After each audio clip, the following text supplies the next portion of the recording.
Let's build up the magic eye. Try putting your hands on your knees, you know where your hands are at this moment. Next turn up your right hand on its side, in a right angle with the thumb on top. You know and see it, don't you? Then lift your right arm up straight, about 30 centimeters. This, you know and see also. Then you put your right hand on your belly button. You know this too. You see this too. Next turn up your left hand, which is still on your left knee, so it is on its side. You know this, don't you? Then lift up your left arm to an appropriate height. You know it again. Then cover your right hand with your left. Again, you know and see. You know and see exactly where your two hands are. Know it directly. Don't know it by focusing on it, know it in a fresh and spontaneous way. Don't close your eyes, cast your eyes not too far away, and don't stoop over too much. Be aware of your hands. After that, raise the right hand a bit above the left one, you again know it. Whenever you move your hands, know it. Have intention and attention to be aware. Then move your right hand out to the side. This you know and see too. Really knowing, really seeing. Next, lower the right hand to the knee, on its side. Again, you know. Then you turn over your hand, so that the palm is on the knee. You know. Know it each time. Then raise your left hand to the chest. Again you know. Move the left hand out to the side. Do you know it? Lower the left hand to the knee. Know and see it again. Overturn the hand on the knee. Really know and see it. Know what's happening with your body, with your hands. Make your hands into signs, physical instruments that produce awareness. Know like this for a long time. Become aware like this for a long time, find ways to know and see all the time. Besides this, you may change the sitting posture into the walking posture to build up awareness. Walk back and forth. The walking distance should be about 11 paces. Know and see, just as with the hand movements. Whenever you take a step, know it, every time, know every step. Don't concentrate. Know each time as a separate movement.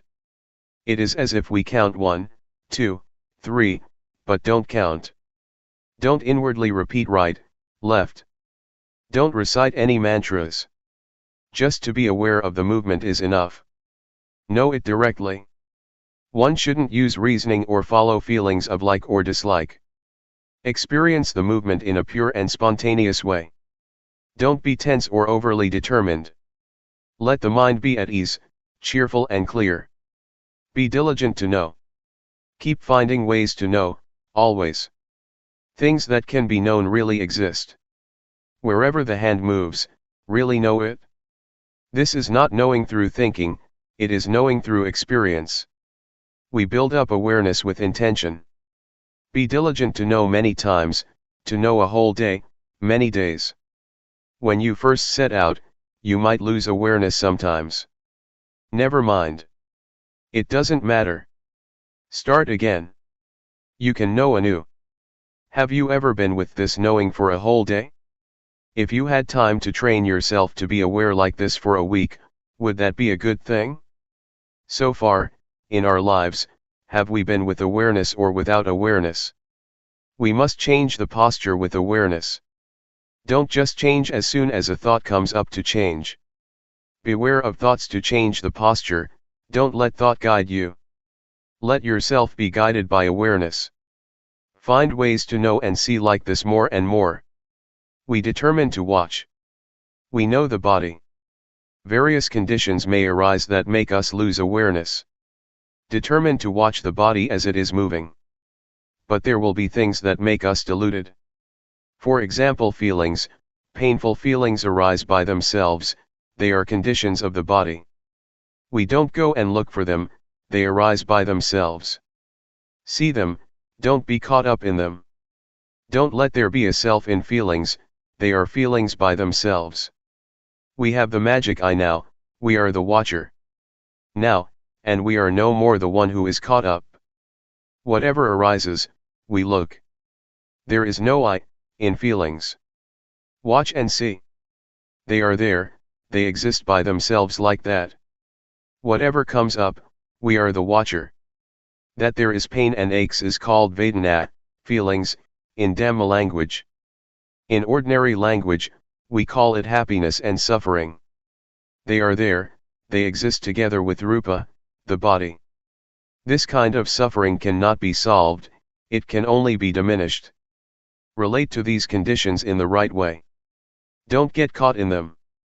They are not a self that should be grasped or held onto in any way. This is the magic eye. We see now that things are just like that. That is the way that they exist. Whether one knows or doesn't, that is how they are. It is their nature to be like that. They are conditioned like that. There is not any self. Next, one will see the mind that thinks, without having to look for it.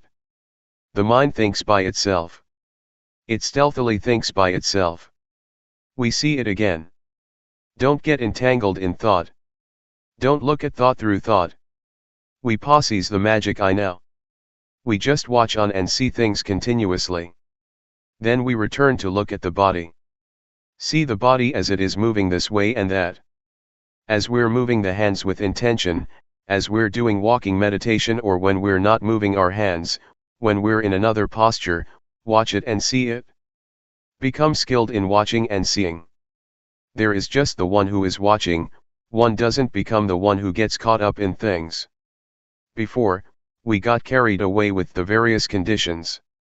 We would lose ourselves with pains and aches, with the heat and the cold, with hunger, etc. But now, we know how to separate. The body is one thing and the feelings of pain, the aches, the heat, the cold, hunger, etc. are another thing.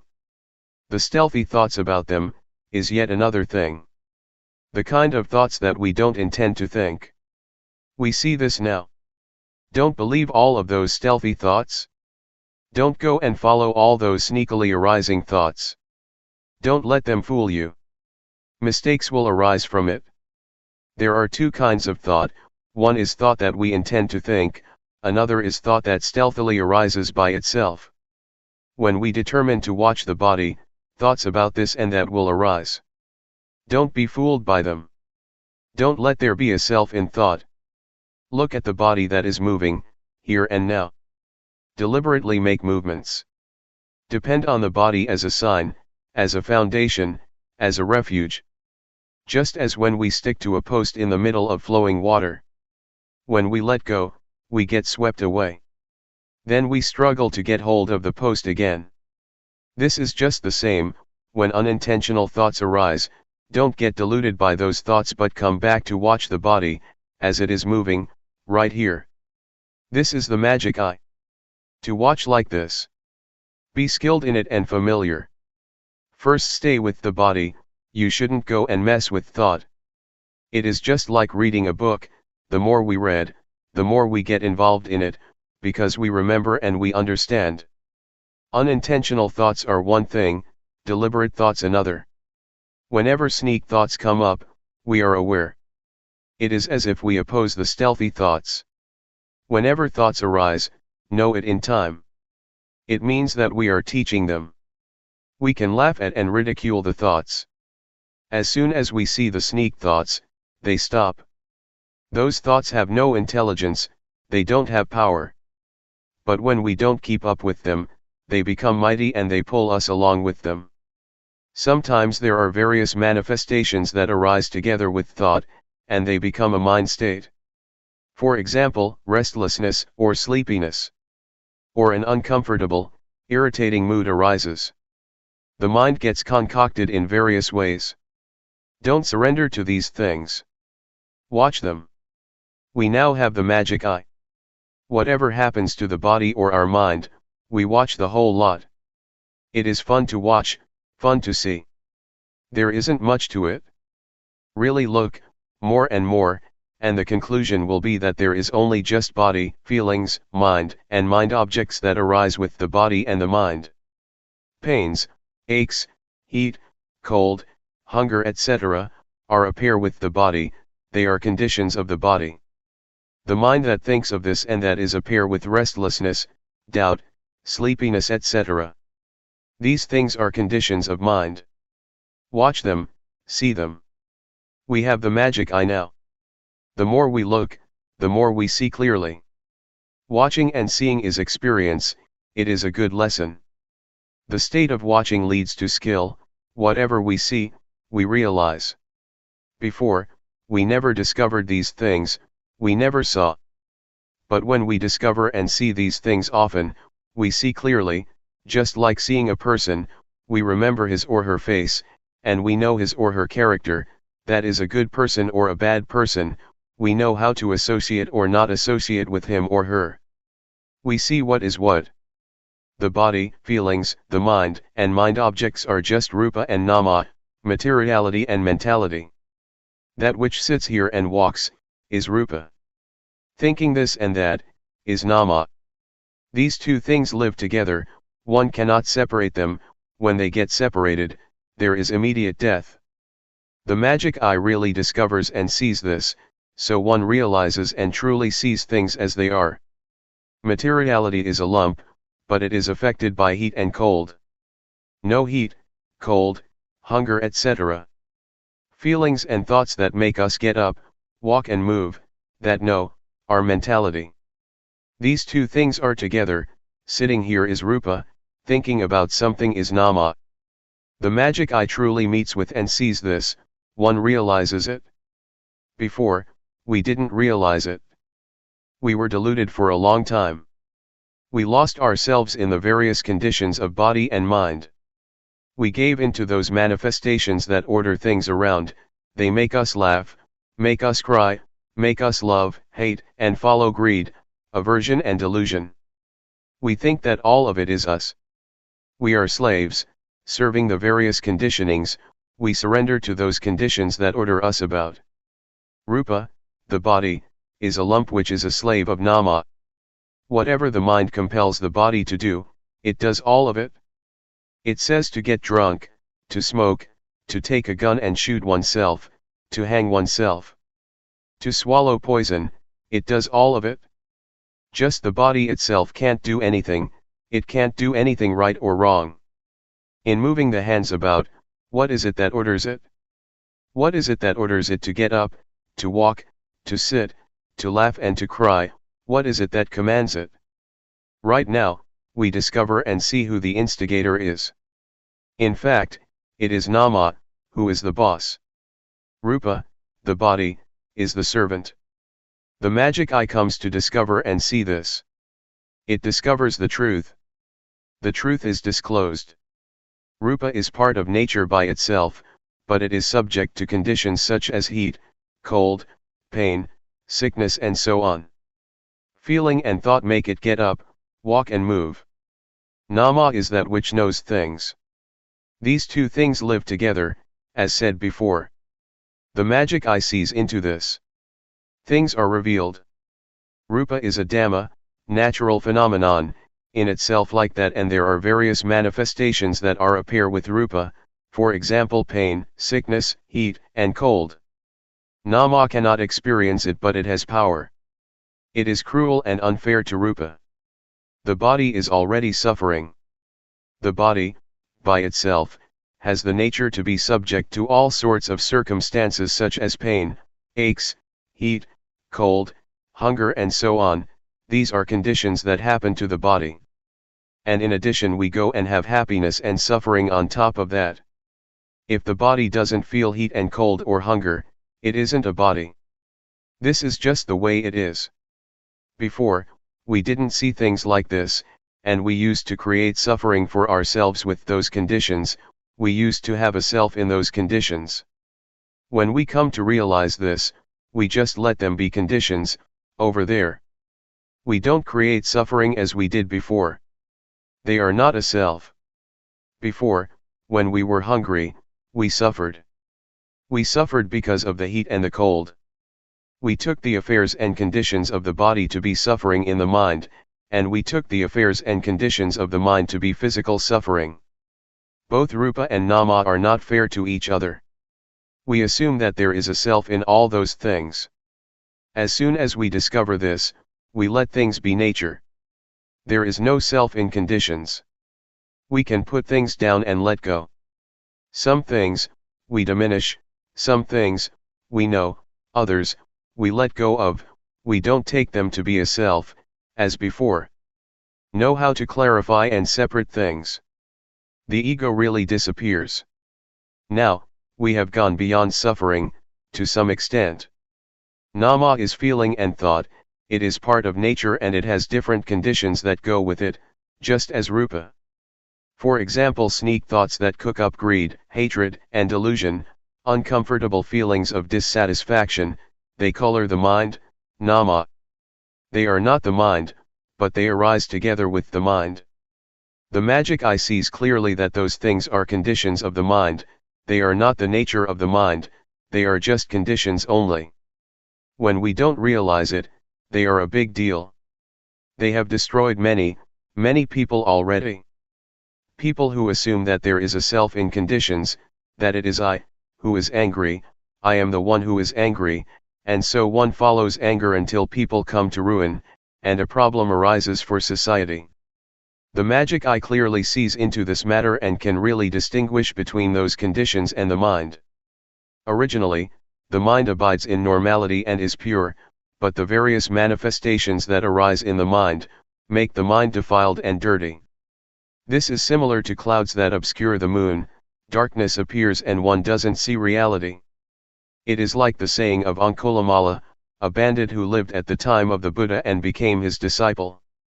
Before, I didn't have realization, I was heedless and blind.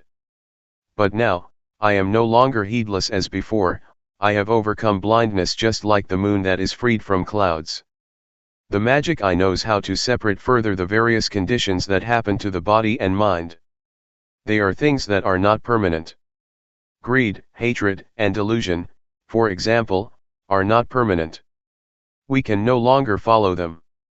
Especially stealthy thoughts, a thought comes up and greed, hatred, and delusion arise, it turns into defilement and craving, into lust, proliferation, into becoming and birth, of self, they arise and pass away. As soon as we have the magic eye that realizes abreast of the various conditions, it catches them easily. They are no big deal. We see that it comes down to the causes of either knowing or being deluded. There is only just awareness and delusion. If we are aware, everything is normal. Awareness is the grandfather and grandmother of goodness and rightness, it is the birthplace of virtue, sila, firmness of mind, samadhi, and wisdom, panya. Moha is delusion, it is the grandfather and grandmother of everything that is unwholesome, it is the birthplace of anger, greed, delusion, of proliferation leading to suffering. When we are aware, that is, when we have the magic eye, it is just as if we are the owner of a house, we look after the house, when the house has an owner, things are normal and safe. The stealthy thoughts are cruel, they make the mind into a prostitute. The mind without anyone to look after it, without an owner, can think anything. That's how it was, before, when we didn't have the magic eye yet, we didn't see it. But now, we see it, one feels ashamed. When thoughts sneak in, we know in time. It is as if we teach them. It is a good lesson, a good experience. It is like teaching children, when a teacher teaches school children, the teacher teaches whenever the children do something wrong, the teacher solves the mistake for them and they become clever. This is a lesson that is very valuable. May you give a lot of attention to this point of right or wrong, right here is the weak point. Whenever there is something wrong, when we don't see it, the mistake will expand without limitation, and it becomes so familiar that it turns into habit and one can become shameless, doing what is wrong without any shame. Now we have the magic eye and we see the unintentional thoughts. Before, we didn't know, but now we know the stealthy thoughts in time. As soon as we see them, they stop. So we have taught them, we have taught the mind. If there is no watcher, one gets fooled by thoughts. But now we are the owner of the house, we look after the house. Before, it was easy to get deluded by thoughts, but now it is easy to know because we have experience and know in time, we realize that they are conditions and we know their characteristics, we know what their nature is. The magic eye sees clearly that the different conditions that arise with rupa and nama, are not permanent, not sure. They are just like rubbish, they are impermanent, valueless, and they are not any selves. So we don't cling to them as being any self, we throw them in the rubbish bin, that is to say, the three characteristics. The three characteristics of impermanence, valuelessness, and not self, are like a rubbish bin. Impermanence, valuelessness, and non-selfhood belong to greed, hatred and delusion, those things are rubbish. We now have and see the place to discard them. It is like having a rubbish bin in front of your home. When we have a bin, our home becomes clean. Now, we don't have rubbish, as we did before. Before, we had rubbish all over the place, there were stains of love, stains of regret, stains of loss, stains of gain, of desire, anger, delusion, we were filled with these things. But now, it is really clean. The state of watching and seeing, and on seeing not getting caught up in it, is like a garage to repair cars, things really get back to normal, without traces. Let's compare it with a second-hand car, it has been used a lot, it has bumped into things and is completely dilapidated. Now, it goes to the garage. Awareness is the garage. The state of looking and seeing, of not being caught in things, is the mechanic. This restores the body and mind back to normal. It really does. It becomes brand new. It really overcomes its previous state. We stop searching for teachers, we are fully confident because we really make a discovery, we know the direction to go in, we open our eyes. It is comparable to learning how to read. As soon as we can read a little bit and understand what is right and what is wrong, we know how to solve, how to uncover things. To solve problems can be taken to be an art, to change wrong into right, to change suffering into no suffering. To be diligent in turning bad matters into good ones, is what mind development is. On seeing a mistake, one corrects it immediately. Be enthusiastic about rectifying, altering badness into something good, what is wrong can really be changed into right and we can do it. It arises so that we can set it right. Realize and really see clearly into rupa and nama. What is their nature? What are their conditions? We don't give in, like before. We are free, we can liberate ourselves. This is really a principle of life, we can really solve problems and be liberated. At one time, I felt joy and happiness for several days, I reviewed the state that I had seen and met with. I wasn't sitting there thinking, I had discovered and seen it. Having experienced it, I kept on doing walking meditation and developed awareness. It was Dhammavijaya, circumspection, yoniso manasigara, orderly reflection, not just thinking. The mind was good. I had never seen this before. Some kinds of suffering disappeared, doubt really disappeared. My life changed, I really transcended previous states of the mind. One may call it Vipassana, insight knowledge. Talking about this, it is a profound experience of life, from the past. Let me talk about it a little bit. When I was still a layman and I was developing awareness, Luangpor Teean walked over to me and asked how I was doing. Well, I told him without feeling afraid in any way, I know Rupanama Luangpor. Luangpor protested, people who don't know Rupanama are crazy. I immediately answered, yes, before, I was really crazy, but now, I'm no longer mad. Luangpor Teean walked back and forth under the shady trees, where I used to practice. I was sitting there and I wanted to talk, but I restrained myself. I listened to Luangpor. If Luangpor Teean didn't say anything more, I would talk to him. Luangpor Teean said, "Knowing Rupanama is just that much, it is not useful." Straight away, I answered, "It is useful, Luangpor. I really got rid of a lot of suffering, a lot of stupidity has really disappeared, I'm finished with doubt, my life has really changed from before. I never knew or saw like this before, the things that I know and see are real." I wanted to say many things, but I restrained myself. This compares to having thousands of dollars in your pocket. When someone says that we don't have money, how could we believe it? The money really can be used. I waited for Luangpor to say something. If he didn't say anything, I still had many things to say. I felt confident. Luangpor Teean said, "It is useful, but only a little bit, similar to a frog that has never come across water.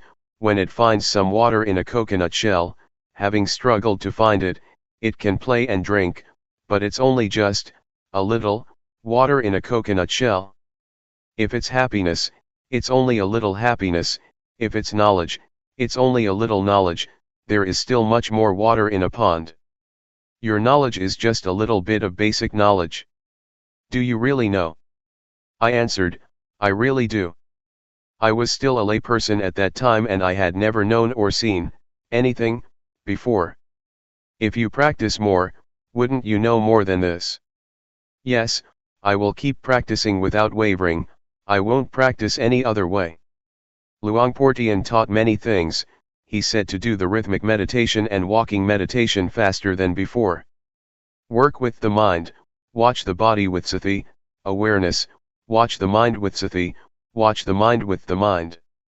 Watch and see suffering, watch the suffering of Rupa and Nama, Rupadhamma and Namadhamma, the disease of Rupa and Nama, the convention of Rupa and Nama. One is very confident, the path reveals itself. It is like demolishing a house, we know what to take apart, what to do first and what later, things go in one direction. It is similar to having found a path, we can walk easily, conveniently, and comfortably. We watch and we see suffering, we see the suffering of Rupa and Nama. Rupa has a lot of suffering, it is waiting for us to look at it, from breathing in and out, swallowing saliva, blinking the eyes, to standing, walking, sitting, lying down, eating and making bowel movements. They are ways of the body to relieve and diminish suffering. The body is a lump of many kinds of suffering, so many that I am not able to describe all of them.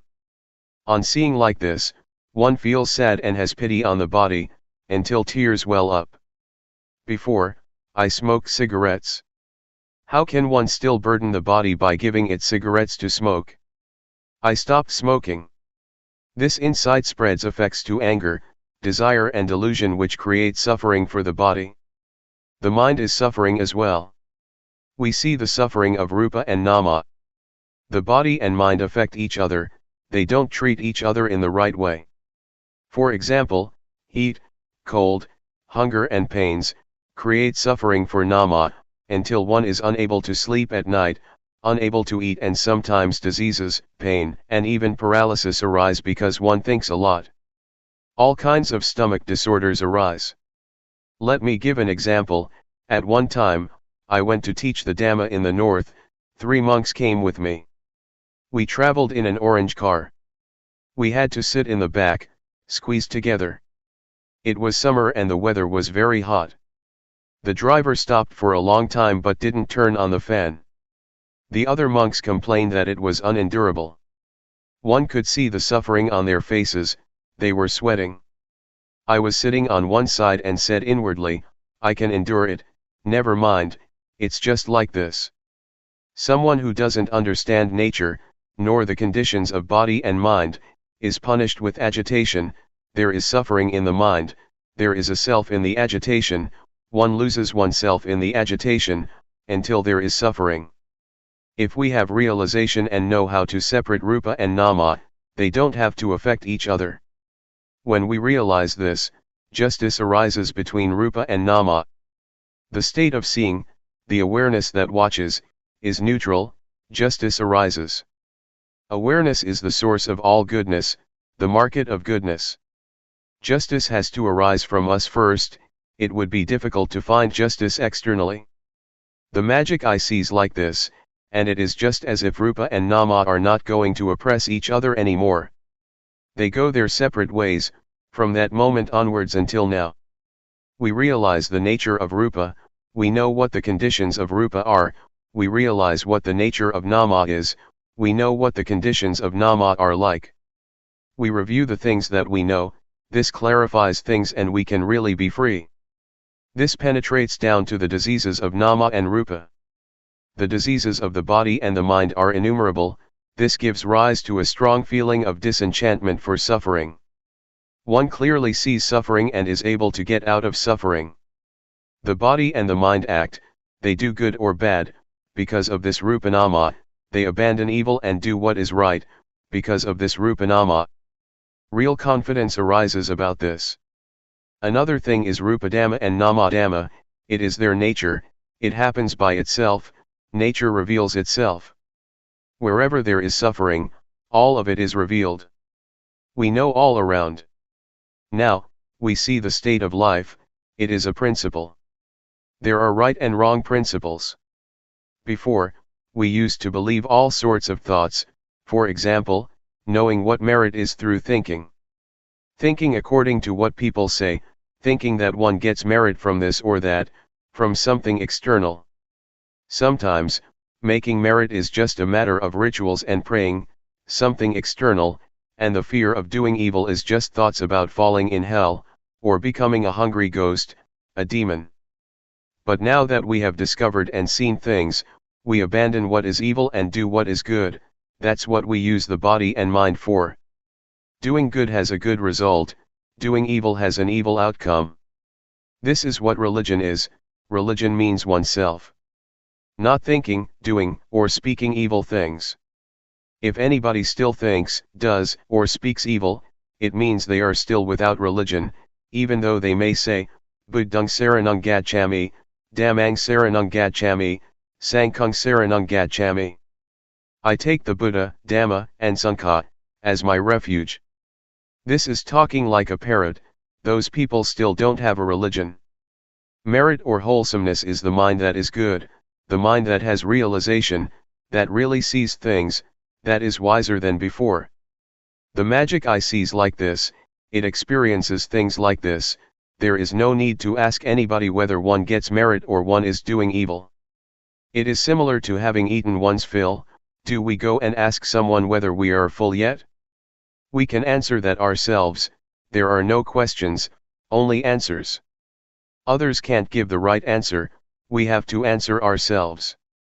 When there is watching, seeing arises, when on seeing, there is no being caught up, it is liberation, it is right there.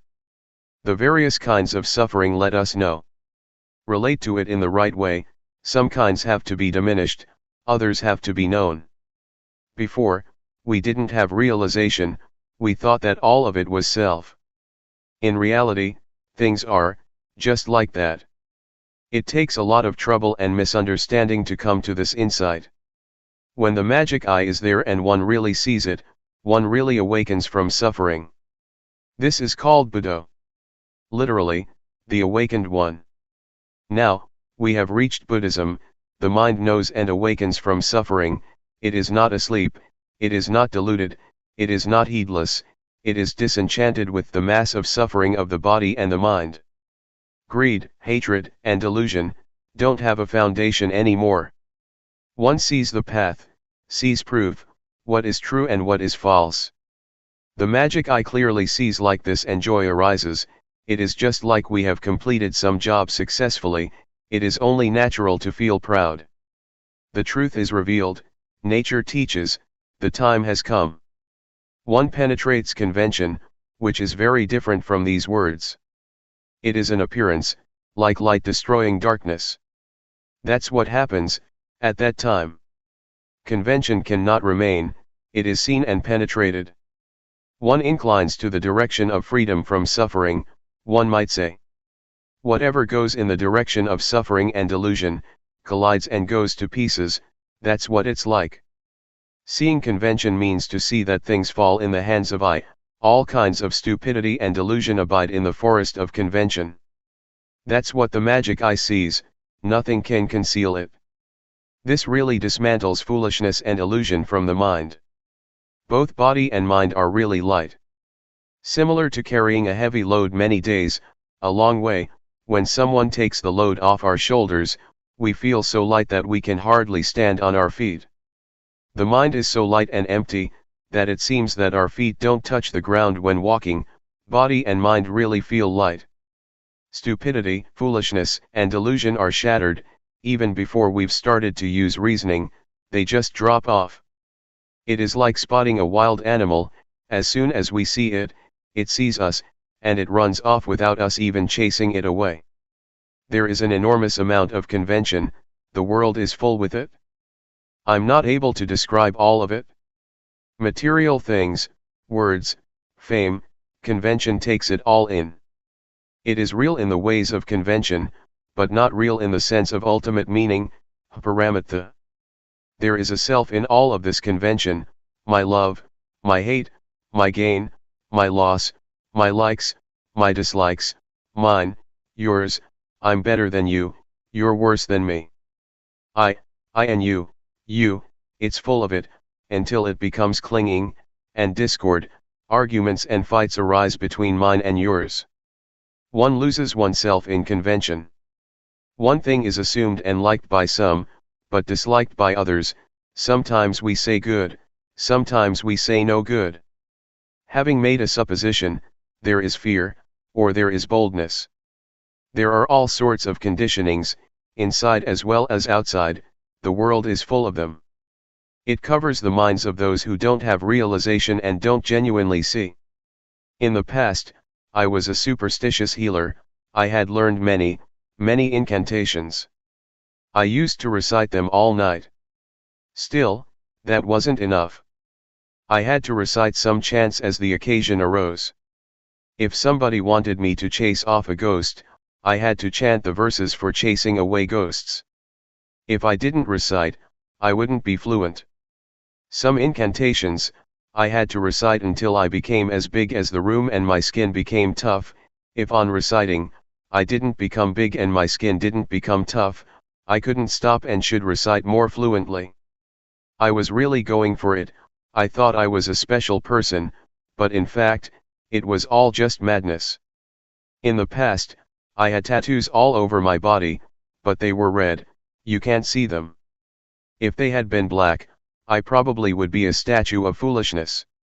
All this has fallen in the well of realization, of really seeing clearly. It cannot remain, there is only incisiveness. This turns into analytical knowledge, knowing and thinking a lot. I knew in this fashion for many days. Sometimes I wouldn't be aware of movements, I would just sit there thinking.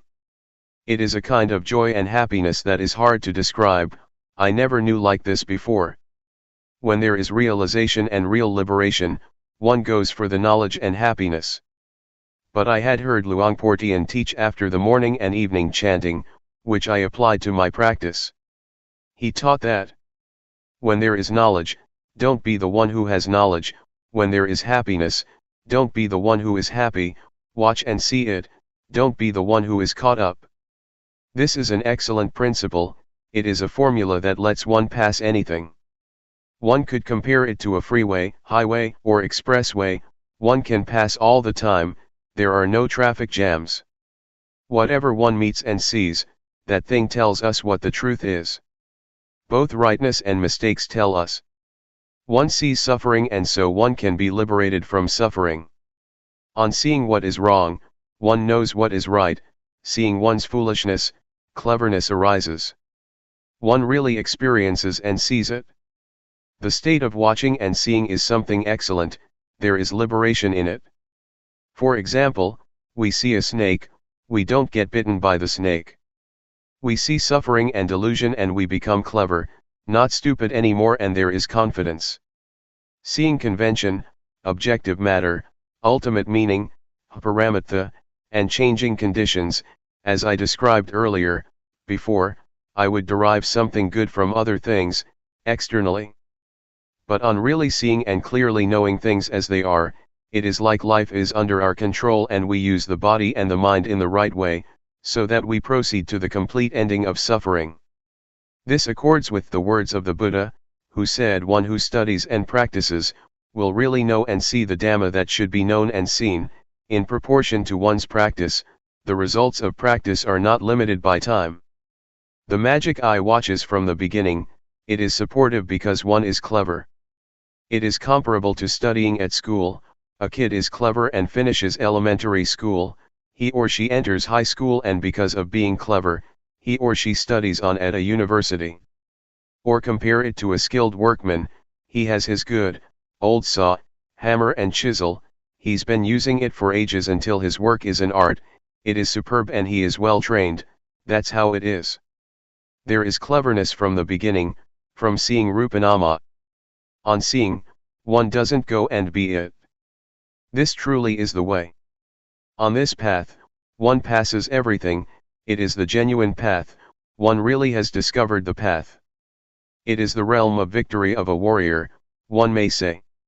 We are from Chayapam province, which is a region, but the realm of victory of a yogi lies in being the watcher, and in not being caught up in things easily. See it, don't be it. Whatever it may be that comes up that is connected with the body or the mind, do your duty of being the watcher, don't go and be it. This is the genuine magic eye. It makes a difference. Life is brand new, compared with before. It could be compared, as I said before, with a car that gets completely fixed up. Now, it is back to normal and can be used. It really has gone beyond its old state. The magic eye leads one to watch and know. Whatever one sees, is all purely the truth, things that really exist in this body and mind. It is not a matter of sitting there thinking, knowing and seeing through thinking, like this and like that. Rather, we develop awareness continuously. We do walking meditation. This is not called thinking.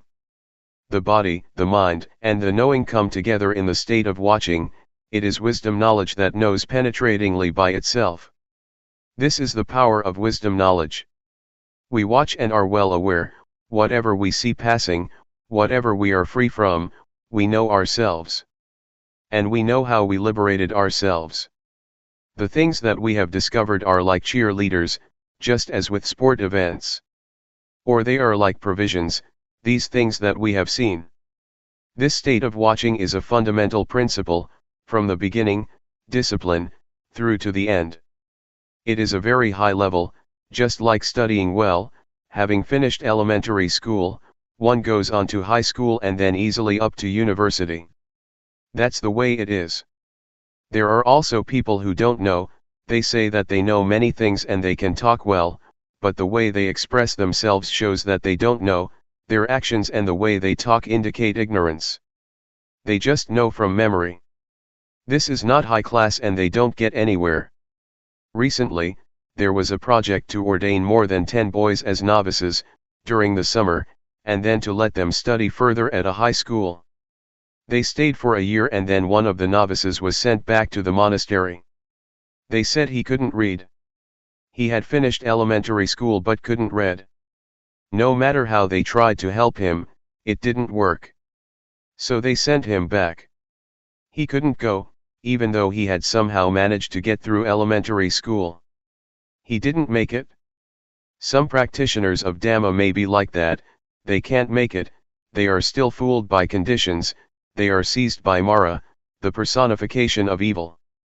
The state of looking and seeing, and having seen, not to be caught up, lets us really go through. It really sets us free. We see suffering and we really escape from suffering. The beginning stages, from discovering Rupanama onwards, liberate ourselves continuously. Things are erased until zero remains. One cannot go back. We really have a foundation. 5 minus 5 really leaves 0. Having seen the body, feelings, the mind, and the mind objects from the beginning, we have discarded them. At that point, we're already in a different world. Then, we see convention, objective matter, ultimate meaning, and changing conditions, and the various conditions drop off. On seeing impermanence, valuelessness, and that there is no self, we throw things out so that everything is all gone and it is clean, there is no disorder anymore. Cleanliness and dirtiness teach us. Heaviness and lightness teach us. How can we let things become dirty again? It is like things continuously are brought down to zero. When one does something for a long time, one naturally becomes skilled in it. When one practices awareness until one reaches the state of watching and knowing the body and mind, one becomes skilled in the ways of the body and the mind. It is easy to be undeluded, easy to know because one has victoriously crossed over a mountain that obstructed one, namely the Nivaranadhamma, the 5 hindrances. There is readiness to see thought, one is tuned into stealthy thoughts. One is faced with them, suddenly. They come through a door, and the state of watching is already at that door. One hits them on the spot. The sneak thoughts are at the end of their tether, they are destroyed, that's what they deserve. Before, we saw them too, but we saw them glossed over. Now, we see them openly and in time. They cannot be concealed again. It is as if the state of looking is the judge, and the sneaky thoughts are the accused who confess because there is evidence. They surrender and can't escape. The truth appears. There is no way to deceive or cover things up anymore, they have lost completely. Stealthy thoughts are the origin of suffering.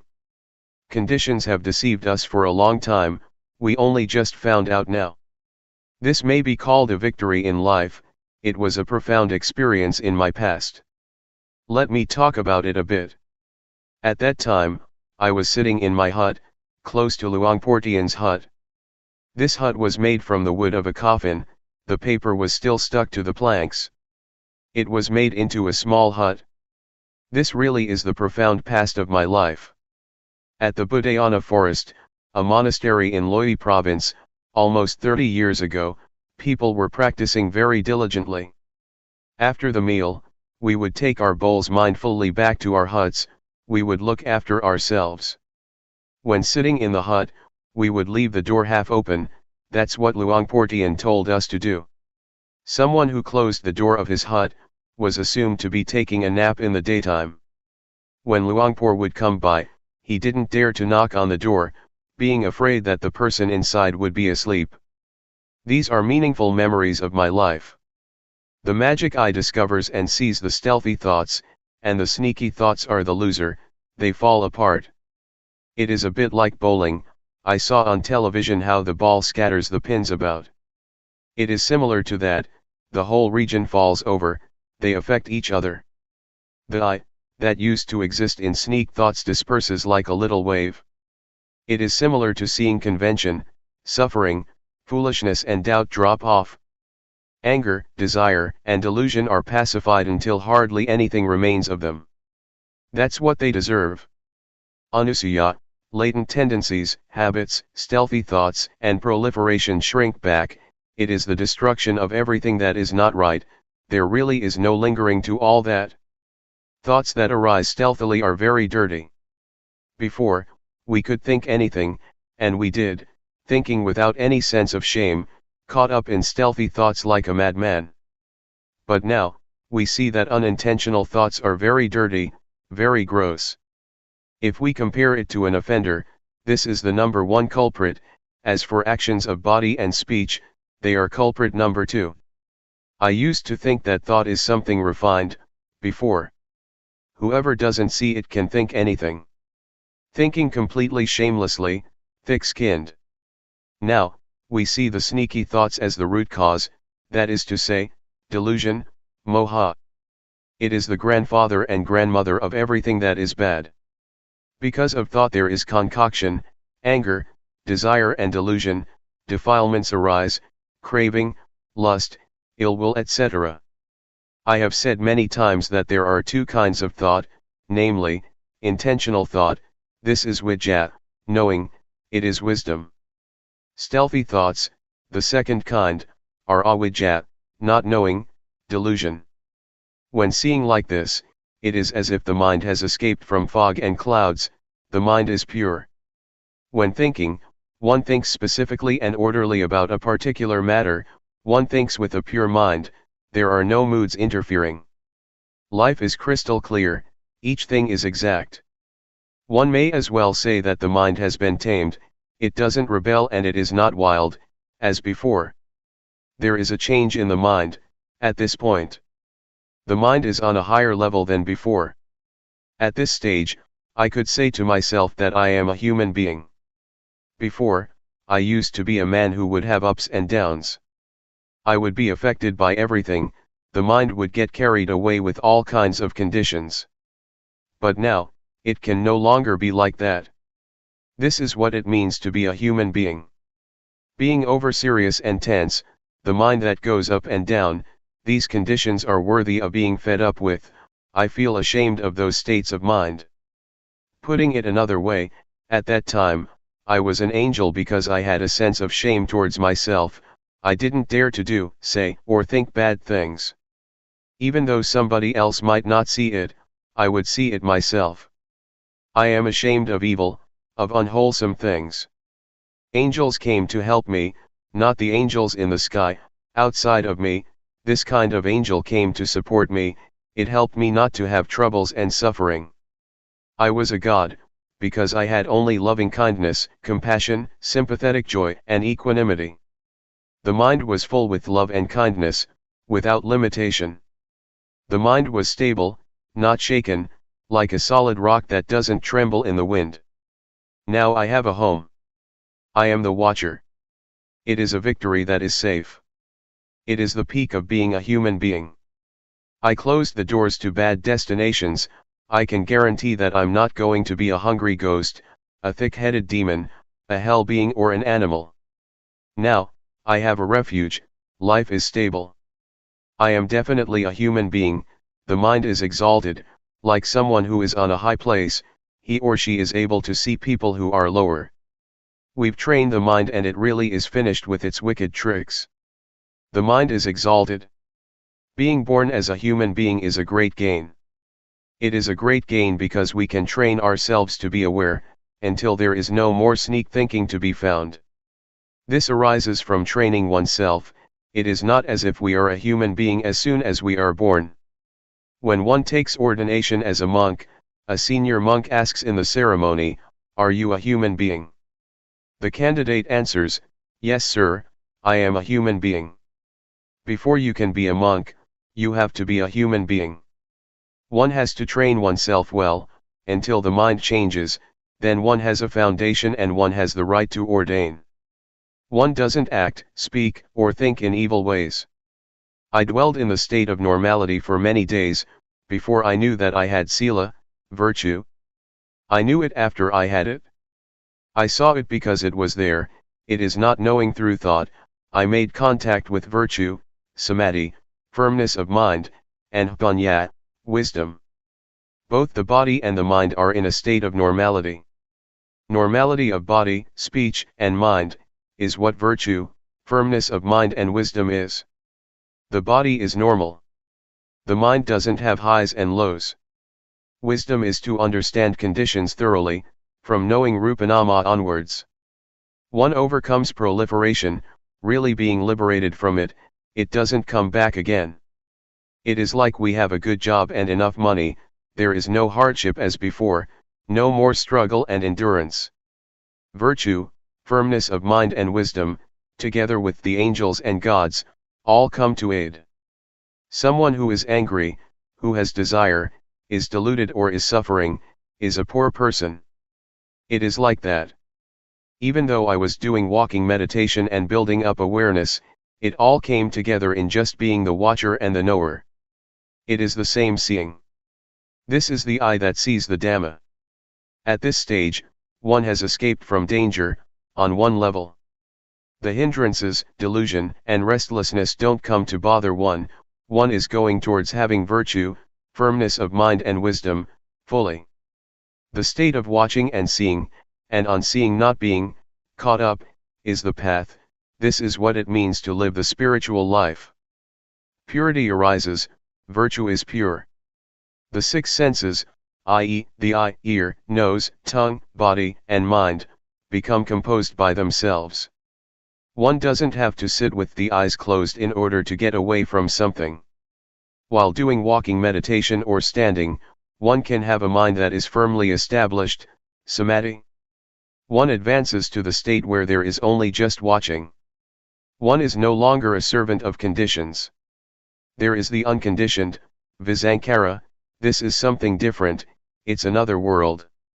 Sometimes, I would review the stages of practice that I had passed, the principles that I had discovered, how I was liberated in stages. It's like going on a long journey, one passes this town and that village, leaving them behind, which indicates the direction of the goal. Let me give a comparison. At one time, I traveled to the south to give Dhamma teachings. The distance is about 1,500 kilometers. A driver took me there. He said it would take about 12 to 13 hours. I thought it would take longer because an air-conditioned bus, leaving from Bangkok, takes 15 to 16 hours. From Chayapum province to Bangkok is nearly 400 kilometers. It wasn't very long and we were past Bangkok, having the midday meal. The driver drove quite fast. This really indicates the direction our destiny is in. We reached the place in the south as the driver had predicted. This is just the same, practicing Dhamma is like that. When one practices in the right way, it is like rolling a boulder down the hill or like sitting in the right bus, it will take us to where we want to go.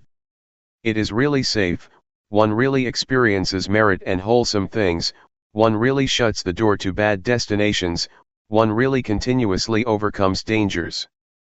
Entering into the state of looking is life summed up, leaving just a handful. There is nothing messy, as before. Life is simple, without burdens. This state of watching is the diamond of the Dhamma, it penetrates down to the Sanyojana, fetters, it is the point where the door of reality is opened, nothing can obstruct it. Whoever trains him or herself in this state of watching, will pass through everything. It really is the way, it is the living of the spiritual life. One is able to destroy the ego. Sakayatati, Vijikidcha, and Silabpatha Paramasa. The first three of the 10 fetters, the tree that Asothapana, one who has reached the first of the 4 levels of enlightenment abandons, cannot remain because of the state of watching and seeing, and unseeing, not to go and be.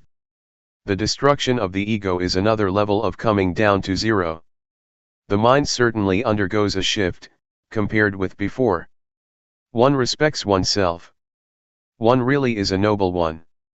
One is more excellent than before. I used to hear Luangpor Teean teach that there are 3 levels of goodness, namely, good, better, and best, that's how he taught. One truly can be a noble one. This state is the meaning of a noble one. In the evening chanting, there is a passage that says that, the Sangha is born from the good Dhamma and practices well. The Sangha is not born through ordination chanting, that is just convention, it is true in the ways of convention. The community of monks that is born from the good Dhamma is beyond convention. It is universal, both men and women can be noble, it has nothing to do with nationality, language, or age.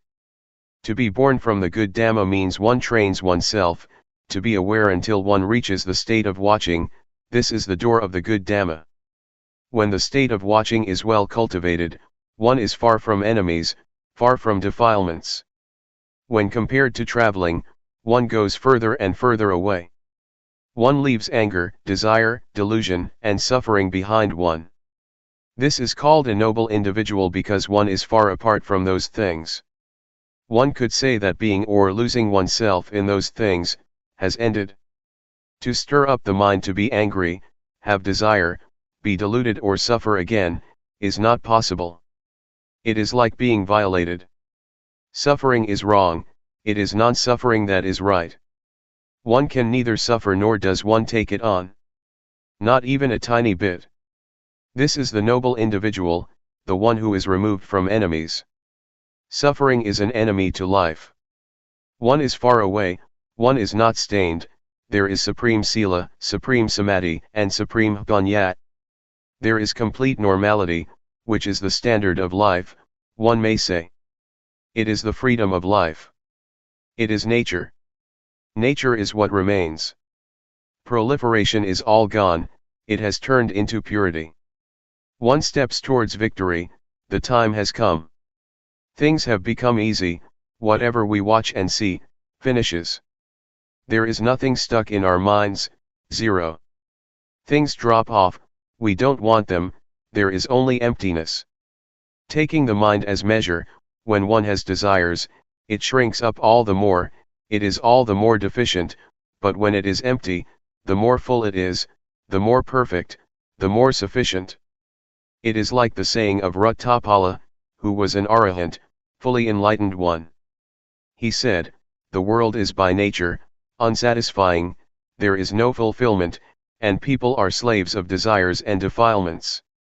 Nobody can ward off the world, nobody can be above the world.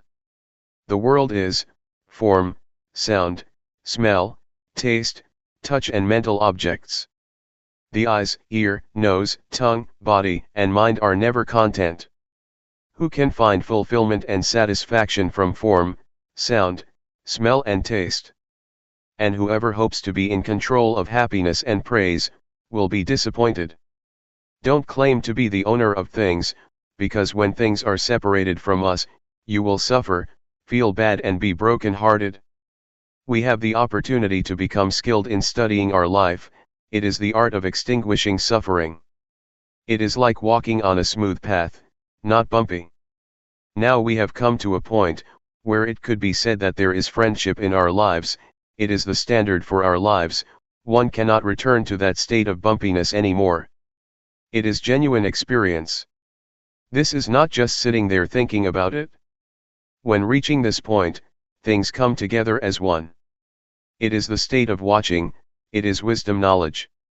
As I said before, this is being far away from enemies, one really has overcome enemies. The ego has really been nullified. Irritation, conceit, holding to views, sensual desire, desire for forms, formless desire and clinging, have all come to an end, the cankers of sensuality, being, and ignorance have been destroyed. It is the knowledge of explosion, finished, the whole lot of it. Whatever is not Dhamma has all disappeared. Life has tuned into the spiritual life. Really pure and liberated. The body doesn't do anything bad, the mind doesn't think anything evil, and speech doesn't say anything that's no good. They have been pure for a long time. All defiled actions have dried up without anything remaining. It is like a dried out fruit that, all black and shriveled up, still hanging in the tree, it doesn't have any effect on the tree, it doesn't have any seeds and it cannot grow up anymore, even when planted. I bring up some comparisons because the truth is hard to express. Purity and perfection are powers. They make things easy, just like rolling a boulder downhill. There is supreme virtue, supreme firmness of mind and supreme wisdom, the aggregates of sila, samadhi, and panya. There is security and one enters the realm of the noble ones.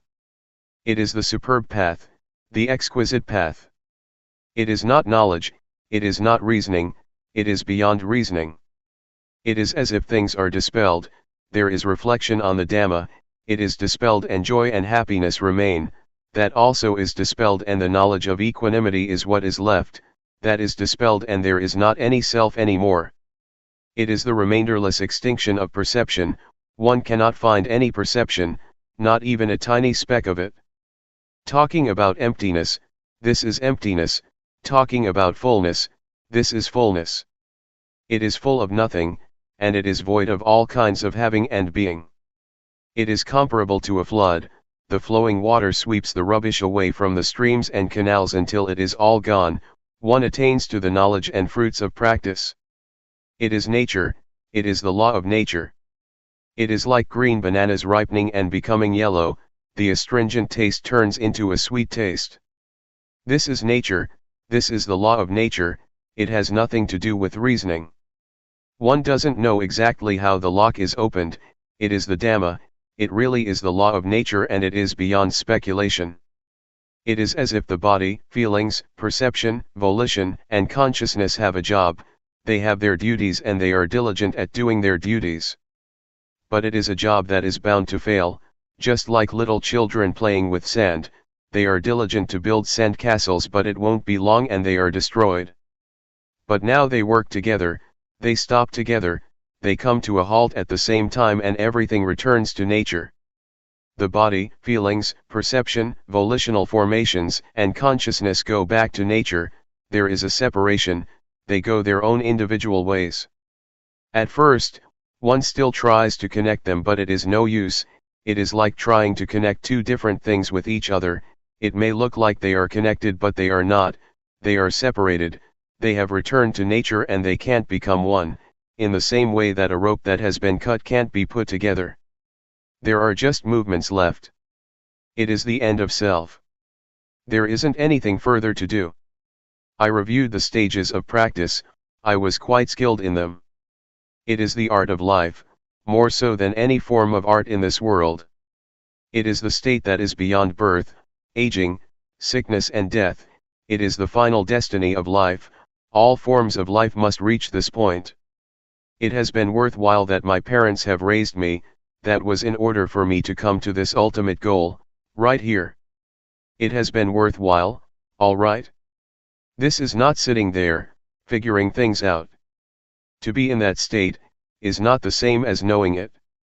When life has come to this point, everything falls in place, the only thing left is just movements, of body and mind. Insight, the fruits of practice and nibbana, coolness, really exist. The Buddha, the Dhamma, and the Noble Sangha really exist. Non-birth, non-aging, non-sickness, and non-death, really exist. The magic eye induces you to watch, see, and know many things, up to the last goal of life. I'm just summing it up, I don't give a lot of details, just the states that can be found in our bodies and minds. I'm talking about us, people, from the beginning of building up awareness with the body and the mind. Both the body and the mind are objects for awareness. Then, we come to the state of watching and one is the one who sees, not the one who is caught up. One continuously discovers things about the body and the mind. One has realizations and sees clearly. There is nothing that is concealed or hidden. On seeing what is wrong, one overcomes it, on seeing suffering, one overcomes suffering. I would like to make this known, so that you may all try out studying and practicing it, developing the knowing a lot. When you see that there is a mistake, solve it, when you see that it is right, develop it. I'm talking here, as a Buddhist. We practice in partnership, everybody is responsible for building monasteries, making merit, and being generous. Some people donate money to build a monk's hut or erect a meditation hall, this makes it convenient to practice. Others establish a fund to provide for food. In this monastery, Wat Pa Sukatho, there is such a fund, quite a large amount, so we don't have to worry about food. Then, there is the Dhamma, the teachings, when you put them into practice, you will be able to truly know and see those things, that should be known and seen. And the results will come, regardless of time and place, one will know and see the Dhamma in accordance with one's practice. I have the intention to be your friend and I am sure that I won't lead you along the wrong path. There are many places, lit institutes, all over the place, where one is able to study. We take it, practicing Dhamma, to be a profession. The details and solutions, you will experience and see when you put forth effort to be aware. Really be aware of the body and the mind, as I have been introducing since the beginning. Be diligent in knowing, don't go into the kind of peacefulness where you don't know anything, where the mind is under the power of delusion. Sitting in peace is laziness of the mind. To pay attention and to have the intention to be aware, is diligence of the mind. Therefore, being diligent can turn into the great foundation of awareness, Mahasatipatthana. When you have a lot of awareness, delusion diminishes or exhausts. Awareness gives rise to virtue, firmness of mind and wisdom. When there is awareness, the six senses automatically become composed. Awareness creates merit and one can let go of evil and unwholesome things. Awareness makes one understand what religion and Buddhism really are. One gets answers from being aware and one will experience all things, wholesome things as well as unwholesome things. There are no questions, there are only answers. One has to answer oneself, others can't give the right answer. One will get the answer to the questions, what does non-birth, non-aging, non-sickness, and non-death mean, and what is the great foundation of awareness? A staff of teachers gave Luangpor Teean the title, Principal Teacher of Developing Awareness, in this age. There is happiness in sitting with the eyes closed and the mind peaceful, as long as one abides in peace. But as soon as one comes out of that peaceful state of mind, there is still anger, desire, and delusion. The senses are not yet steadfast, one still evades things. In developing awareness according to the standard of the foundations of awareness, one must be diligent to know, to build up the quality of knowing a lot. Don't enter into peacefulness to the extent that one doesn't know anything. Know in time the proliferation in the mind, until you can control the arising of mental formations. Developing awareness is like looking after oneself. One sees the movements of the body and one sees the stealthy thoughts in the mind. Always be aware in time. As soon as one becomes aware that a thought has sneaked in, the thought will stop. It is just as if we teach the mind. When the mind gets taught more and more often, the mind becomes tame and it is easy to not have sneaky thoughts, it is easy to know. It all comes together in the knower, the watcher. Teaching oneself is valuable at the time that one is caught up in stealthy thoughts, and one discovers that one is being deluded. This is a very good lesson, a very good experience. It is only awareness that is able to see delusion.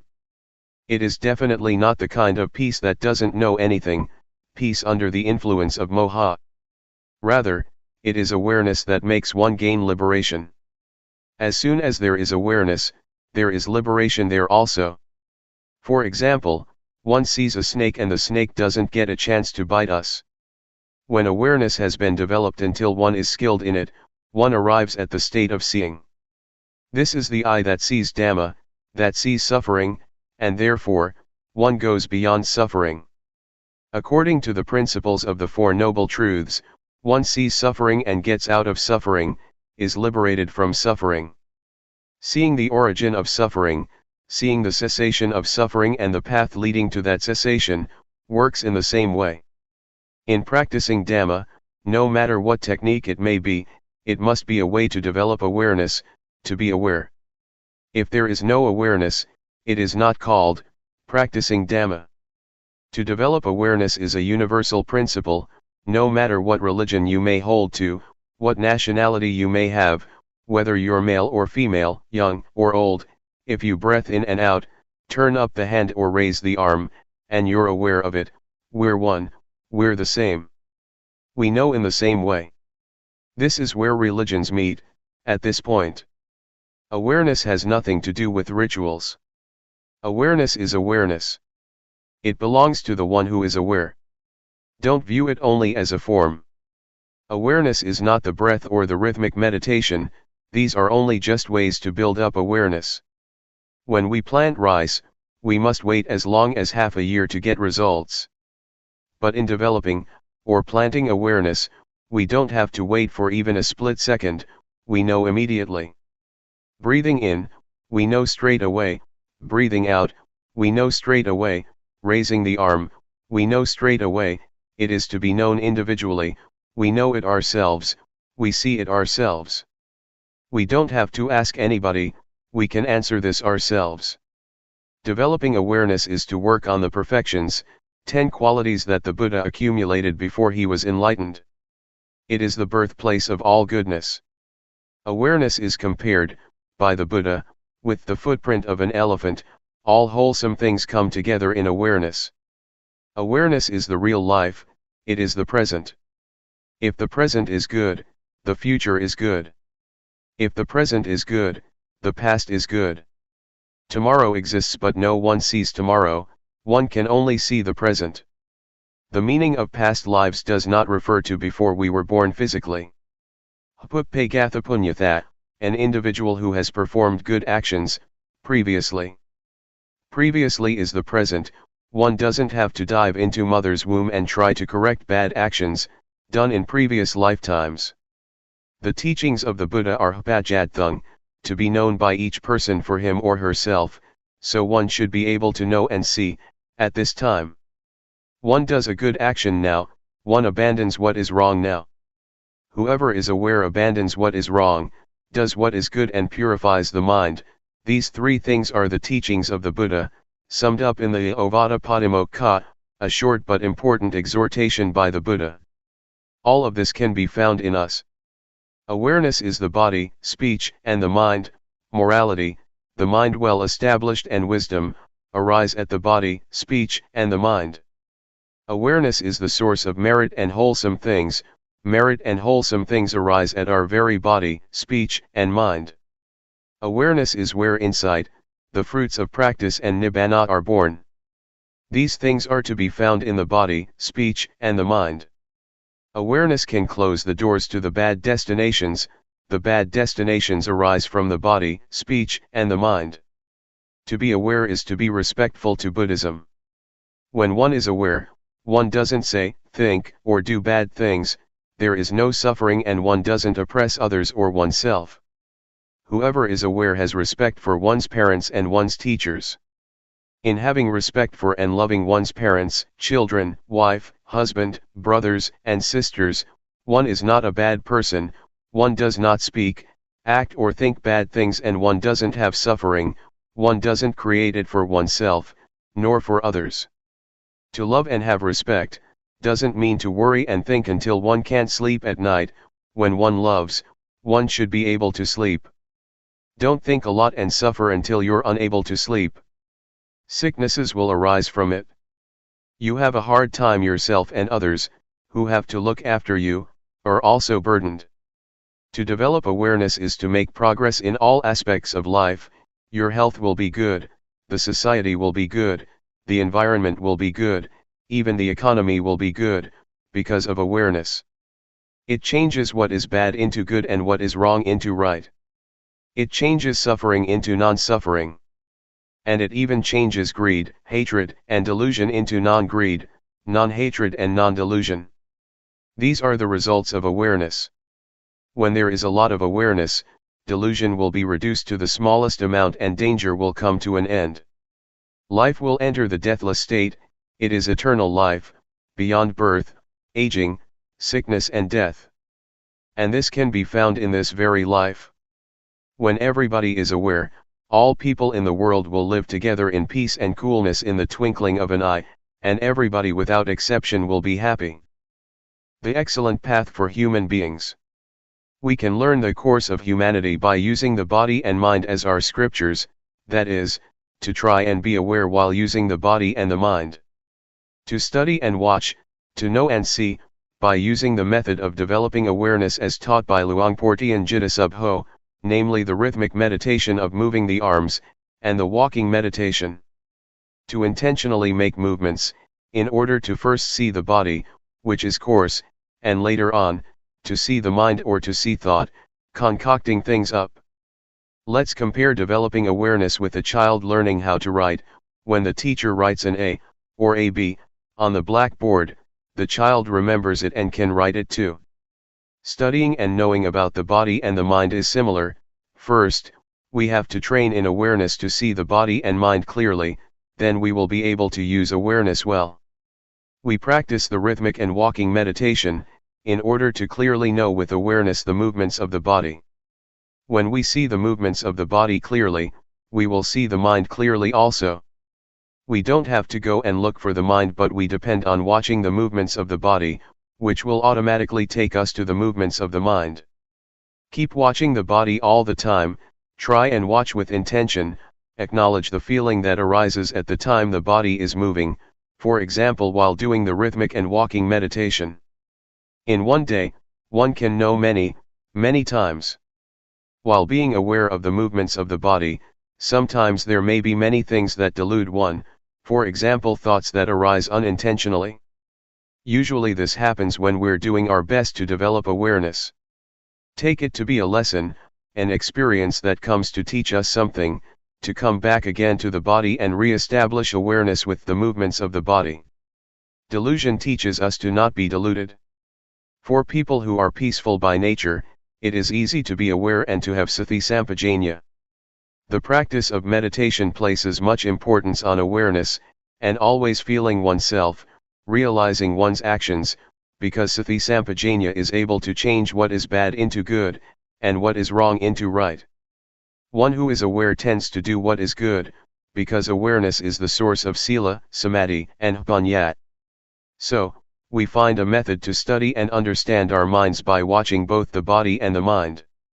When we are skilled at watching the body and mind with awareness, and we clearly understand the body and the mind, we will know what merit and evil is, and what religion means.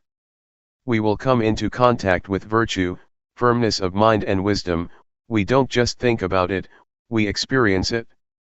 This is a law of nature. Therefore, make effort to always watch and see the body, knowing and seeing it through the mind contacting it. It is just like a teacher writing something on the blackboard for the students to see. First we have to make an effort to watch. Determine to watch until you won't forget. Before, the A and the B were on the blackboard, but now, we contact the A and the B in our minds because we've paid attention. Watching the body and mind with sati compares with a computer that records information. When we put information in our minds by regularly training in watching and seeing, we evolve. This makes us see the body and mind as it really is. Understanding and knowledge about our bodies and minds will arise until the course of humanity is finished. This is called realization. Realization compares to stepping out of the darkness. We see our own minds and we don't get caught up in various manifestations. We see physical and mental things for what they are, we see the nature of both the body and the mind, and we see what kind of physical and mental manifestations there are, for example, heat, cold, like and dislike. If we don't see clearly, we yield to nama and rupa and their conditions, and we are under the power of proliferating thoughts. But when we are fully aware, we escape from that power. It is like solving a mathematical problem, one is able to do it when there is nothing hindering the mind. So, to come to understand the body and the mind is like finishing the basic course completely. Before, we used to be caught up with the conditions of mind. For example, being the one who is hot, when feeling hot, being the one who is cold, when feeling cold, being the one who is hungry, when feeling hungry, or being the one who endures pain, when feeling pain. We were the one who is caught up with all those manifestations. This is called to yield to conditions, letting them be the boss. When awareness arises, those things cannot be the boss any longer because we see that they are just conditions of the body and mind. Anger, for example, is a condition, it is not permanent and it doesn't have any essence. To see like this, is therefore comparable to the arising of a magic eye, that receives and knows the expressions of the body and the mind. The magic eye means, to be fully aware and to see that Rupa Dhamma, and Nama Dhamma, are subject to the three characteristics, of impermanence, valuelessness, and non-selfhood. Then, we're able to let go of body and mind. This is similar to not having a whole lot of rubbish scattered all over the place, as we did before. Whatever happens to the body and the mind, we throw all those conditions of body and mind into the three characteristics of anajung, dukkung, and anatta. Before, we had lots of garbage which was a hassle, there were stains of suffering, stains of anger, of desire, of delusion, of love, of hatred, of heat, and cold. But now, we don't have all that rubbish anymore. It is merit to see impermanence or to see the three characteristics. Merit here, refers to seeing the conditions of body and mind, and to be able to use the body and mind in one's life, in the right way. Evil is to not know the conditions of body and mind, it is compared to darkness. Such a person is considered to be uncultivated, both the body and mind are undeveloped because one allows proliferation to be in charge. This makes one hold on to anger, lust, and delusion. Sometimes one lets anger be there for several days. When we clearly see and realize the body and the mind like this, we are no longer uncultivated, we are high-class people. Religions deal exclusively with people, they are teachings about the body and the mind. We all have a body and a mind. Both merit and evil can be found within us, in our actions. When we practice up to this point, rupa and nama, or the body and the mind, treat each other in the right way. Before, the body and the mind were oppressing each other all the time. For example, when hot or cold feelings would arise in the body, the mind would suffer, or when anger would arise in the mind, the body would be uncomfortable. They would oppress each other all the time. But now, we see the body and the mind relating to each other in the right way, because awareness is there to watch them. When we know this much, we have a foundation in practice and we make continuous progress. It is similar to passing elementary school with good marks, and thus having the opportunity to study in high school. Having a foundation means that we're fluent in watching proliferation arising. This makes us see the concoction that's going on. When the state of seeing arises, we don't get carried away with the proliferation that arises. This seeing is an important principle because it is able to smelt and digest all of the defilements. This compares to studying well and being able to read and understand the meaning. From the state of continuously watching, we come to see convention and suffering. The state of watching gives rise to fluency. It is like having a good tool, it makes us proceed on the road of life all the time, and we don't get to a blind alley. Not seeing suffering, or the suffering connected with the body and the mind makes us grasp onto it, all of which is a burden. When we see clearly, some types of suffering drop off immediately because we see the world as being full of convention. Some of it are material things, others are mental. Even language is convention, the world is full of it. It is called the conventional norm. In the past, I learned many superstitious chants. I used to sit and recite them at night. I had verses for making holy water, for going into the forest, for dressing, for eating, for leaving the house and for catching cows and buffaloes, for all of it. It was over the top. The happiness I got from it was little, if any. It is like a trader in kapok or fiber, he or she gets little money. In terms of merit, it is little merit and it is not lasting. But now, I'm no longer a trader in kapok or fiber, now I'm a trader in diamonds and I get loads of money. Seeing convention makes one able to completely give up on those verses. For example, the chants about the 108 virtuous qualities of the Buddha, belief in various ceremonies, invulnerability verses, which one has to recite until one feels that one becomes big and one's skin becomes tough. These things I have completely discarded. Instead, lightness of body and mind arose. I realized what convention is. Whatever somebody does, I understand it, whoever does right or wrong, I know. When I fell into the well of knowledge, I saw all things in the world as being full of objective matter, ultimate meaning, and changing conditions. I saw that all things have causes and are conditioned. For example, I saw that sometimes an object can be supposed as good, as bad, as likable, or as not likable. Ordinary people assume words like love, hate, like, dislike, beautiful, ugly, they take this person to be good and that person to be not good. This is all quite ordinary, but it makes one not free in seeing. This is called, knowing convention, the norm, and ultimate meaning. On knowing these things the mind is set free because the state of seeing clearly has arisen. Falling in the well of knowledge means to know in all postures and all movements, one knows while walking, while sitting, while seeing, while hearing, etc. This is called the arising of wisdom knowledge. It leads us out of the various problems. Seeing clearly supports our continuous progress. One comes to know what virtue is, what firmness of mind is, what wisdom is. One really makes contact with merit. It is not like before when we just had ideas about it.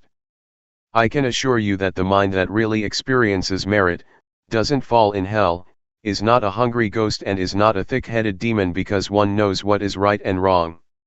To experience merit is therefore useful. To come into contact with evil teaches one to let go of it. It is similar to having stepped on a thorn. When we see thorns, we don't step on them as before. So, really making contact with merit is for the extinguishing of suffering, for peace, and for liberation. When we stay with virtue, we experience virtue. There is normality in both the body and the mind. The body is in its normal state and the mind is in order. The mind doesn't go up and down, it doesn't run wild.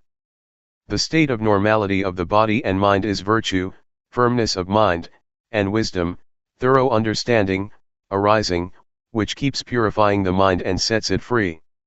Knowing the causes and conditions makes one not stupid, not deluded, and one is able to contact sila, samadhi, panya.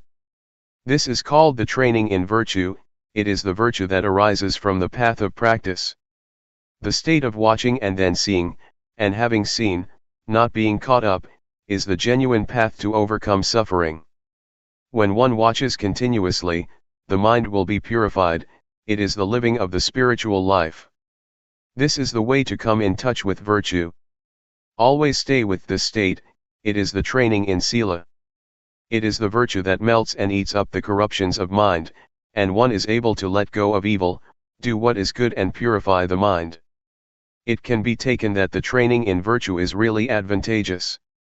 It is not the kind of virtue that one recites in a ceremony. Right now, in carrying on with one's life, one can find virtue. One is then someone with real virtue. Sila makes the body, speech, and mind normal. At this stage, we have really become a human being, and really closed the door to hell and the evil destinations, because we know the path, we know virtue, firmness of mind and wisdom through experience. It is not knowing through memory, thinking or figuring things out.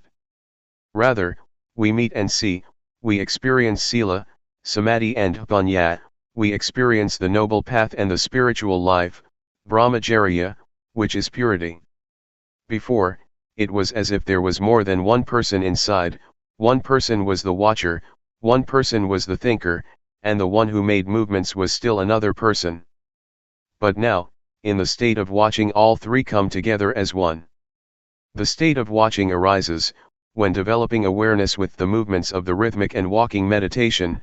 It makes it easy to know and see the movements of the body and the mind, the concocting thoughts. In the past, proliferation would control us completely, and that would give rise to sleepiness, restlessness, doubts, etc. But with awareness, we are able to conquer proliferation, and those mind states no longer exist anymore. This compares to traveling on a highway. When we pass this town and that village, where do we get to and what is it like beyond there? Well, nobody has to tell us, we know, see, and experience that for ourselves, naturally.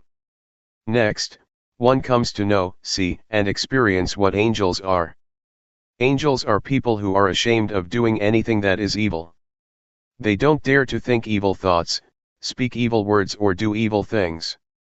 Before, I used to understand that angels were up in the clouds. I thought that there was a heaven up there. It's all right to believe that, but those angels cannot help us. The kind of angels that arise within us refer to having a sense of shame of wrongdoing. One doesn't dare to think, speak, or act in evil ways. One doesn't even dare to think. This is what angels are. Angels are within us, so we don't have to bow to them, we don't have to pray to them. I had never thought like this or known like this, and so I would like people to study and come to know it, to practice with it.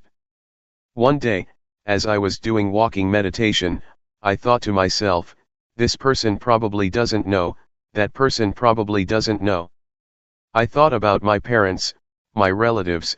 I wanted them to do walking meditation. I wanted them to sit down and build up awareness. I thought with loving kindness and compassion, I wanted to help them. Walking on the excellent path makes us go beyond being a man or a woman, being a hungry ghost, a demon, or a devil. One becomes a human being, one who has a superior mind. Someone with virtue, who lives one's life according to the noble path. One abandons what is evil and does what is wholesome. One's mind is like that of the gods. One knows merit and evil, and one genuinely understands Buddhism. This is what the excellent path leads us to see and understand. Religion exists in people's very hearts if those people refrain from evil, perform only good actions, and their virtue is pure. But if one still thinks in evil ways, it can be taken that one hasn't reached Buddhism, even when one recites the words Buddhang, Dhammang, Sanghang, Saranang Gacchami, I take refuge in the Buddha, Dhamma, and Sangha. Religions teach people not to have suffering, religions teach people to do good. If one is still suffering, one is not reckoned as one who has reached the religion. One's life might become blemished, it might go downhill. When we arrive at religion, we relinquish evil and do only what is right. This compares to someone who does certain things, until he or she makes a living with it and is stable in it. He or she is able to depend on it, in order to live his or her life. This is how we experience things. The state of watching and then seeing, and when seeing, not being caught up, is the most concise action. It is like the Dhamma is really in our fist, we don't have to do a lot. Before, I was in a mess, I clung to ceremonies, clung to others and believed in rituals. I was even afraid of my own thoughts, because with thoughts come doubt, fear, love, and hate. But when full awareness arose, I wasn't like that anymore because I determined to only just watch. It was as if my life came down to just doing that much. Studying and practicing until one reaches the state of watching and seeing, and not getting caught up, is the point of completeness, the point where all things come together. It is the diamond of the Dhamma, because one is able to smelt the fetters, 10 deep-rooted and subconscious tendencies in the mind. Seeing Rupa and Nama, seeing suffering, seeing convention and seeing the mind proliferating, gradually diminishes the ego. The mind gradually turns into one of a human being, which means that there is morality as a refuge. The way to hell and the bad destinations is closed off, because one refrains from evil, only does what is good and really makes the mind pure. The door of the truth is opened, the mind is free because one can destroy the ego. One abandons the first 3 fetters, namely, personality view, doubt, and attachment to precepts and practices. At this point, the mind changes and comes to see and understand. Before, it was as if the ego was hiding by the door. But now, the watcher keeps a watch over the door. As soon as the ego appears, it is discovered and the ego falls apart because it can't endure verification. It could be compared to a tree that has fruit, as soon as one shakes it a bit, some fruits will fall down. And in the same way, greed, hatred, and delusion, and those 3 fetters that are deeply instinctive and are conditions, that arise from the body and the mind, drop off and disappear. The mind that changes into a noble one, is the superior mind that is able to destroy the ego. When one experiences this, the ego drops off and is finished with. It is as if wholesomeness and unwholesomeness, or dirtiness and cleanliness are separated. Being a noble one is to have this kind of excellent mind, this is how the mind changes. It is not a matter of changing clothes, or changing one's words, it is not a matter of ordaining, using this or that ceremony, that is just convention, that is being a monk through convention. But when one is a noble individual, one is far removed from suffering and defilement. Suffering and defilement are the enemies of life. The ego with its attachment is an enemy of life, because wherever there is ego, it is like having stains of losing, of winning, of happiness, of suffering, of getting, of losing, etc. When one can relinquish the ego, it is like having a dilapidated car that gets fixed up, and restored to its normal condition. The body and the mind are the same. The path of Dhamma takes us to this point. It is the excellent path, it is number 1, it is the superb path of life. When reaching this point, one experiences what it is to be a noble one. The mind that makes this shift, is a diamond of Dhamma, it is the doorway to truth. As we chant in the evenings, the Sangha that is born from the good Dhamma, is endowed with such virtuous qualities as practicing well. Being born from the good Dhamma, is right here, The noble Sankhya is born right here. It is born from developing awareness, until one reaches the very state of watching and seeing, and on seeing not being caught up. This state of watching is the path, it is the spiritual life. If one compares it with the road, it is a smooth highway. Lust, irritation, conceit, and attachment to views and opinions, that one used to have and was caught up in, dry up. Comparable to fruits that are, all shriveled up, still in the tree. Purity arises, it is high sila, high samadhi and high panya. It is the aggregate of virtue, firmness of mind and wisdom, and they get better all the time. The body doesn't do anything bad, speech doesn't say anything bad, and the mind doesn't think anything bad. One is separated from evil and one gets further and further removed from enemies.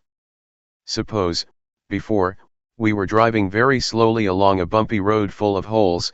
As soon as we get to the smooth highway, we can drive at ease and we don't get stuck, we can keep going. One becomes skilled at being in the state of watching, seeing because of watching, and on seeing not being drawn in, it becomes more and more an art. Whatever one does, if one is an artist, one can do it excellently. For example, a painter who uses just a single pen or a single brush. He or she is able to fluently produce an image of a mountain. It is a magical thing that improves continuously.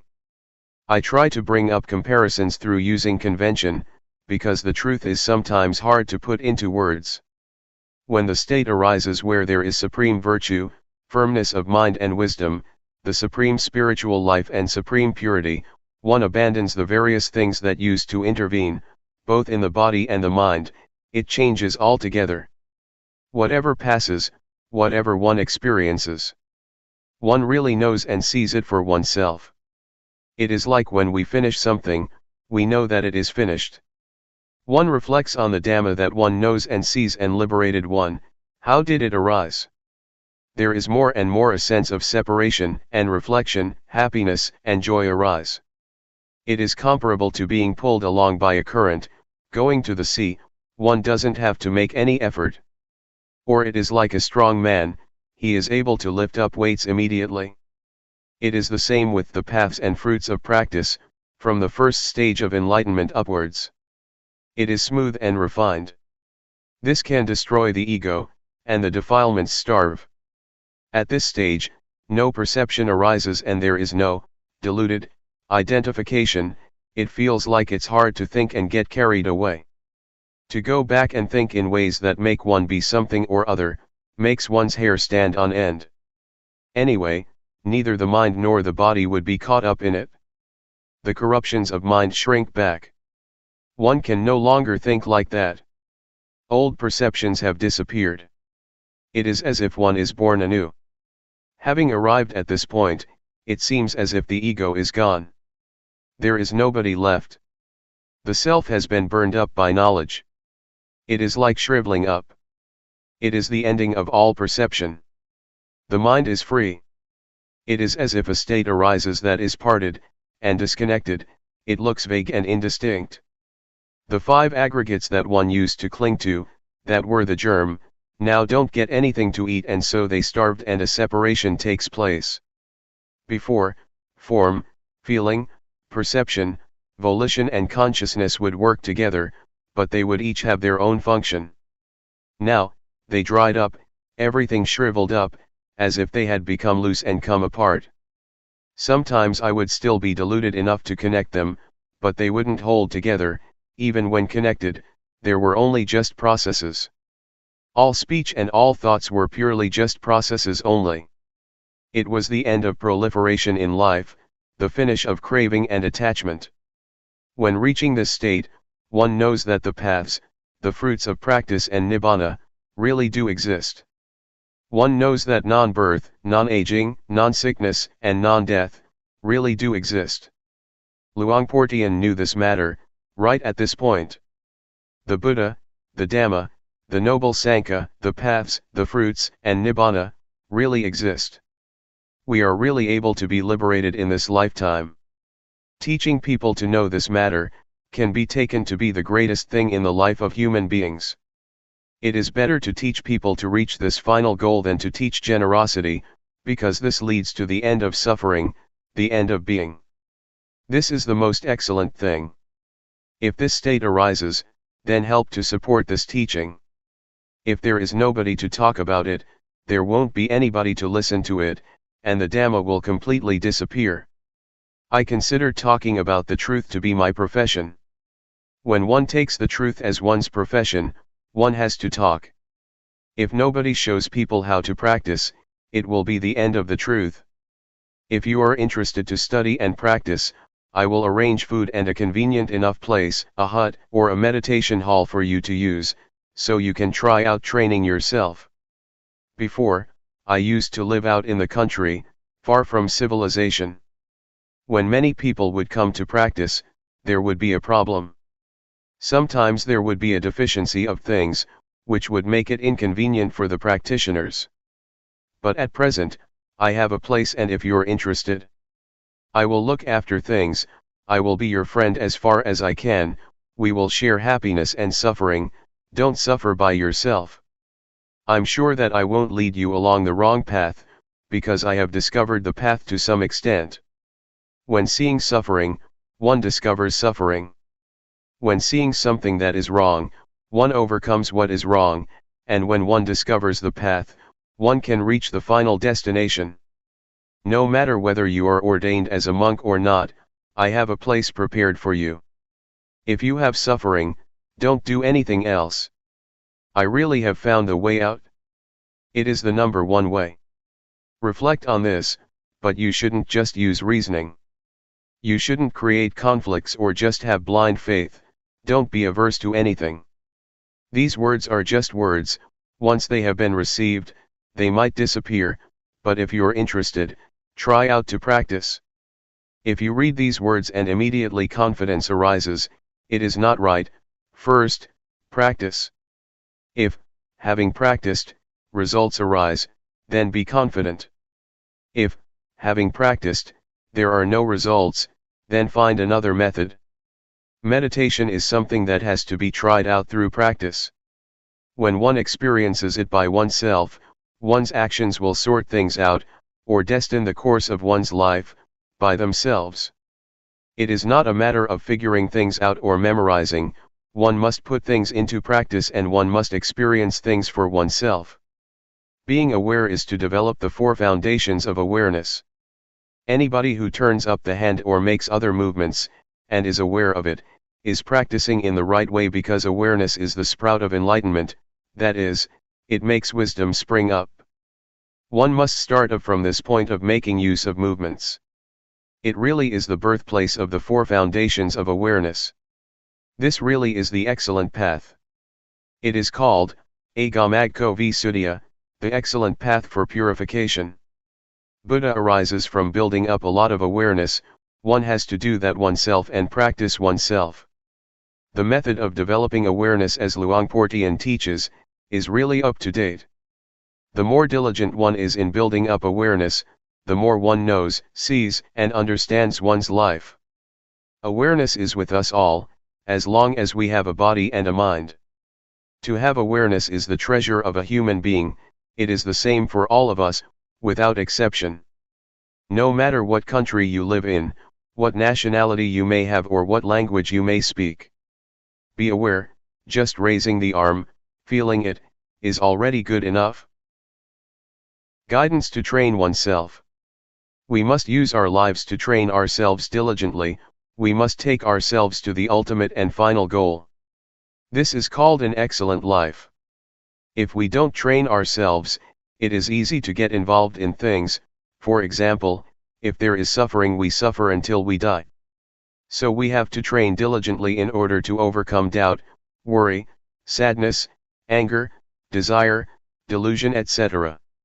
This is called following a good example. The characteristics of our thoughts are the same, they don't differ much. Whatever one is familiar with, one thinks about that, following our disposition and character. The environment has an influence on our lives. For example, someone is born in a good family but the environment is no good, and it gives that person information that is no good, the result is that that person receives bad information. A bad past leads life to delusion and bad actions. This is a law of nature.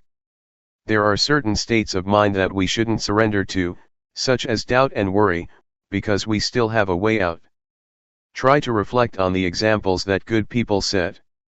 The Buddha, for instance, he is the founder of a religion, the enlightened one, the one who clearly understands the world. We should study his example, so that we will understand why the Buddha, the Dhamma, the Sangha, religion, merit, heaven, and Nibbana, really do exist. If we still have doubt about this, it means that we still have suffering. We must understand these matters clearly and go beyond doubt. If one still tries to figure these things out, still doubts and worries, one still suffers. These things should be understood clearly and doubt should be done with, because there are teachers that can teach us how to know and see these things. In the past, I heard that Luangpor Teean Jidasubho was a teacher who taught how to clearly understand merit and evil, heaven and hell, and the paths and fruits of practice. Since I had doubts about practice, I went to study with him. When I first set out to practice, I still held on to views and opinions, and didn't accept certain things that Luangpor taught. I would use reasoning to contradict his teachings, and consequently like and dislike would arise. These things are hindrances that prevent knowledge and understanding from arising in practice. Therefore, when a teacher gives advice, one should first study and try it out through practice. Luangpor Teean taught me to develop awareness, which I had never come across or seen before. He taught me to have sati, and to be diligent in building up lots of awareness. Awareness, as I had learned it as a child, and at the time that I was studying the Dhamma, meant to recollect. I had trained in awareness with other methods, for example the kind of meditation where one sits with eyes closed and recites a mantra, in order to make the mind peaceful. I used to do it that way. Everybody seemed to be teaching like that, to sit with the back so straight that one starts to sweat and one gets backaches. Some people are very serious and force themselves. That's the way that I used to do it. I trained in this until the mind became peaceful, and happiness arose which was pleasant. When I trained with Luangpor Teean, he taught me to be aware and not to go for peacefulness. He taught not to control thoughts but to just know indifferently, which was certainly a strange way of teaching. Before I could catch the awareness in practicing, there were definitely many things that snared me. Sometimes, I fell back to my old practices, and as soon as I would raise my arms to do the rhythmic meditation, I would go back to being peaceful and stay with happiness, because that was more convenient than diligently knowing. An old man of over 70 practiced together with us. He advised me not to just sit there being peaceful, because that is not useful at all, but rather, to be diligent in building up the quality of knowing, to be aware while making movements. He kept guiding and looking after me. In the end I asked myself, what's the point of being fooled by thoughts? That's just an old habit. Let's train and be diligent in building up the quality of knowing. One has to control oneself by determining that, if I get lost in proliferating thoughts, I will try to be aware by making use of objects to know, such as movements of the hands. As soon as one turns up the hand, one really feels it, one really sees it by oneself. Whenever the hands move, one is aware. When one can catch the feeling of moving more and more often, proliferation gradually diminishes. In this way, I got a foundation and really saw results. Previously, I used to think about the future and the past, but now concoction would stop on seeing thought, and I would stay with the present, stay with the movements. One really knows the movement of turning up the hand, one doesn't have to wait for even a second. One knows again and again, one really knows many times. When there is truly a lot of knowing, one becomes diligent in building up the quality of knowing continuously, just as when one keeps diligently working and gets lots of work done. So, if one really catches the quality of knowing, and one is really diligent in building it up, one gets plenty of knowing. It is useful to have lots of knowing, because whenever one gets lost in thoughts, going all the way into the past or the future, the quality of knowing pulls one back, so that one doesn't easily flow with thought. Whenever one is swept away with proliferating thoughts, one immediately comes back, one is really able to come back. We're able to train and give rise to the quality of knowing in the various postures, for example, while doing walking meditation, or making movements with the arms. Whatever you take hold of, know it. The breathing, know it. Just have only this quality of knowing, and you will have a foundation. Before, I used to stay with the breathing. I would recite a mantra and seek peace, I would force myself to be peaceful. It is useful to practice like that because one gets peaceful and understands what peace is. But when I reached the state of knowing, I understood that the state of being aware and awake is something different from peace altogether. Awareness gives rise to knowing, one doesn't stay with peace. When we blink our eyes, we can know, when we swallow saliva, we can know, moving a finger, we can know, breathing, we can know. Whenever we touch something, we can know. These are examples. Therefore, creating this quality of knowing is a kind of art. It can be created in all postures and movements. All it takes is that one puts forth effort to know what's happening within one's body. It is comparable to having a set of tools that one uses to build up lots and lots of knowing. If one does it in the right way, diligence arises. There is an old saying that says that it is as easy as rolling a boulder downhill. But if one doesn't do it in the right way, it is as hard as rolling a boulder uphill. When one does it right, one gets a foundation and one becomes diligent to practice and build up awareness, without anybody having to tell one tells oneself and creates plenty of knowing. One becomes diligent to know in using one's daily life, always trying to find ways to be aware. Even though at times people or friends cause us to get lost, we make effort to avoid that. We are careful to take the chance to know for ourselves the things that arouse knowing. Nobody has to tell us. It's like working, when we do it right we are diligent and fluent, but if we don't do it right it's like banging our head against a brick wall. We know and see for ourselves what delusion is like and what knowing is like. We know and see what the advantages and disadvantages of knowing and delusion are.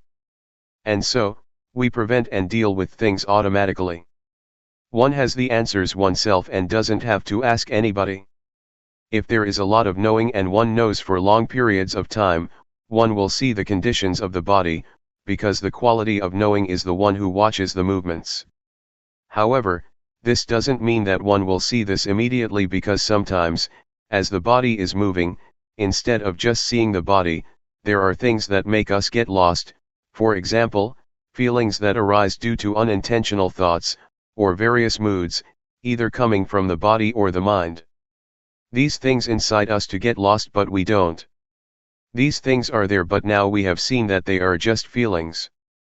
People who have trained in meditation before, will just meet with coarse feelings, and the refined feelings that exist in the body and the thinking mind, they won't see. If we build up the quality of knowing until it is the boss, it will be able to distinguish delusion from knowing, even though delusion, proliferation, was in charge before. We will be able to pass through subtle feelings without having to get involved. It compares with traveling and passing through various villages, we leave this and that town behind us, and pass through without getting involved. But someone who easily loses awareness, is incessantly interested in the thoughts that come up, reasoning in every way, and loses a lot of time by thinking. Like, dislike, and all the rest of it arise. This is someone who is not determined to walk the path. The Buddha said that, someone who is heedful is awake when others are asleep, such a one leaves foolish people far behind, just as a well-trained horse leaves a horse without strength behind. Not getting involved with proliferating thoughts that arise is like this, one moment of knowing is to be removed one moment from not knowing, from delusion. One gets further and further removed and one becomes skilled in knowing, it is easy to know. Before, it was easy to get lost, but when one trains oneself it becomes easy to know. The feelings and the various thoughts that make the body move are, nama dhamma. When the quality of knowing sees this, one understands the body. Before, the quality of knowing wasn't there yet, and one had not yet discovered that it is thought that orders the body around. One assumed that there was a self that was moving. But when one understands rupa and nama, one understands that rupa is something solid, composed of many things. One knows heat, cold, hunger, and pain, because of rupa. Nama is the mind, feelings and thoughts. It receives and knows all kinds of things. There are innumerable conditions that arise together with the mind. Anger, worry, desire, and delusion are some examples of coarse ones. They make the mind run wild and it takes them to be self. Actually, they are not self, but one doesn't know that they are conditions of mind, and so one acts following them, until those various conditions give rise to a sense of self, of me, being like that. But when the knowing watches and sees them, one understands that they are only just conditionings of the mind, and one can let go. To sum up, the body that is alive is a lump that consists of two things, namely, rupa and nama. At this point one knows how to separate rupa from nama. And so one clearly realizes the relationship between rupa and nama. This may be called the arising of insight knowledge. It is a really clear realization. Reality doesn't deceive. This point can be taken as a universal standard. Teachers cannot deceive disciples, and disciples cannot deceive teachers about it. Whoever comes to this stage, no matter what nationality one has, or language one speaks, one will see like this. Having seen it, there is no more problem, no more doubt. One abandons and puts things down, right there. When we have our eyes open we can see all sorts of things. For example, we see that this is a rock, that is a tree, and that is a snake creeping over there. It's good to see.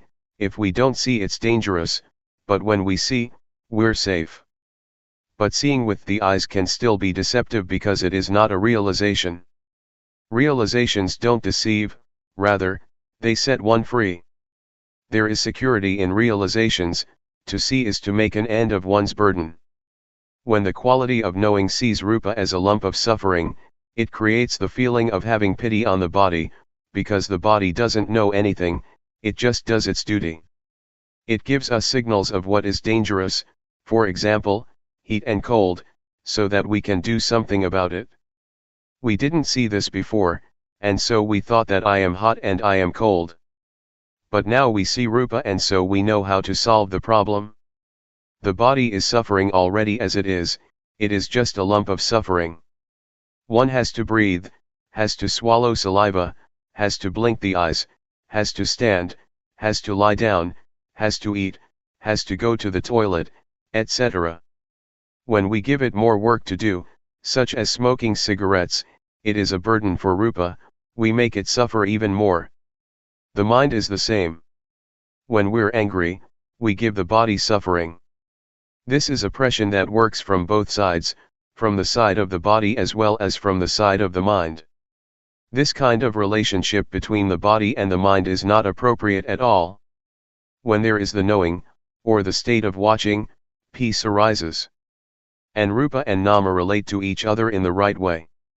Before, I used to think that I didn't have suffering, because I didn't do anything bad. That was because I didn't know what suffering was.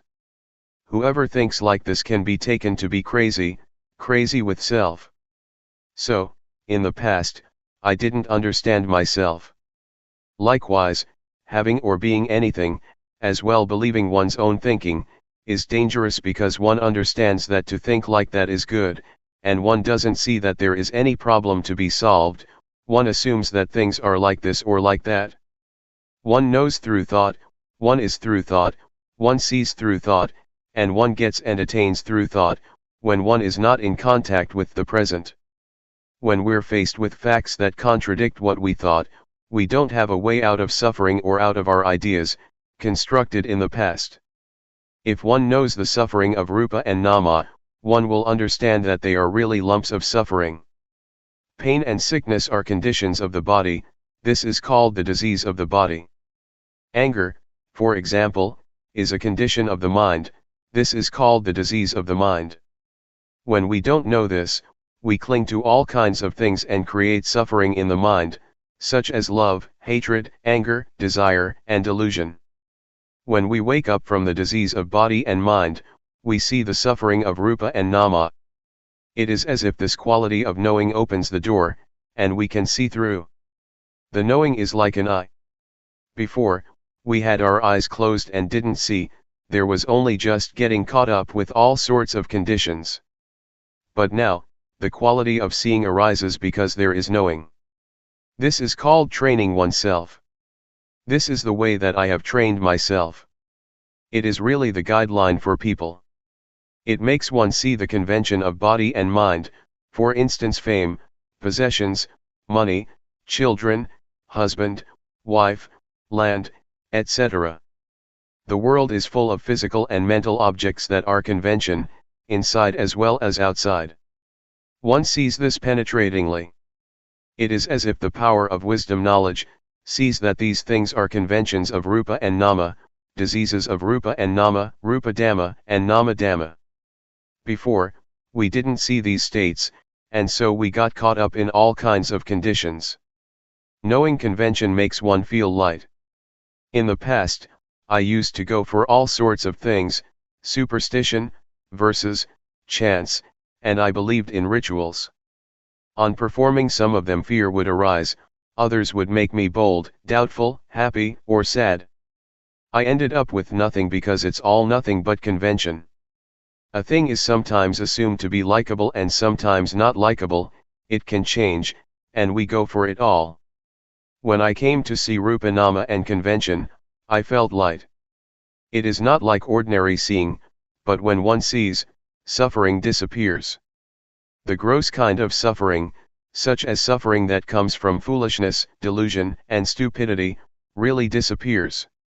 It compares to having finished one's studies, one is able to read and write, doesn't get stuck, has enough knowledge and is able to stand on one's own feet.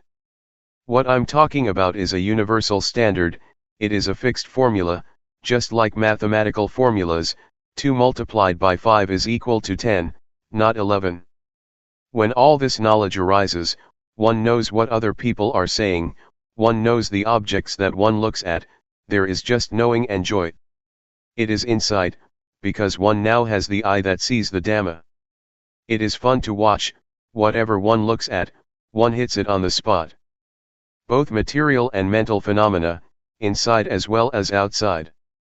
Whatever happens to the body and the mind, one knows immediately, and one leaves it behind without hesitation. Before, when something would come in contact with the mind would ripple. Now the mind doesn't ripple, rather, the object that comes into contact with the mind is set free. When I was still a layman, I went to practice Dhamma at the Budayana forest, in Loi province. I had to use a wooden platform from a nearby monastery, and I bought a plastic sheet to make a roof. Tattered monks' robes were used as walls, because in July there is plenty of rain. As I was practicing, somebody told me that I should understand Rupa Nama, because he saw me practicing for a long time without understanding it. Some people said that they knew, just practicing for a week, and they knew Rupa Nama. But I practiced for 2 whole weeks and still didn't know it. I thought to myself, I really have to see it in my mind, I'm not going to just remember others' words or figure it out with my own thinking. That's how Luangpor Teean taught, he taught to practice and see it for oneself. Next, I thought, Luangpor Teean used to say that he had made large offerings to the monastery, including building a ceremonial hall, all by himself. But I am a poor man, I didn't do all that. I probably don't have a chance to realize the Dhamma. These thoughts made me feel inferior and doubtful. Then I thought, but I've done some good things, maybe not as much as him, but I've made merit, built a monk's hut and I am not a bad person, I don't have any stains of wickedness. I've always been virtuous because my parents are Buddhists and taught me to do what is good, and that's what I've been doing all the time. Especially when I studied superstition, I had to keep precepts, I couldn't gamble. My character was like this.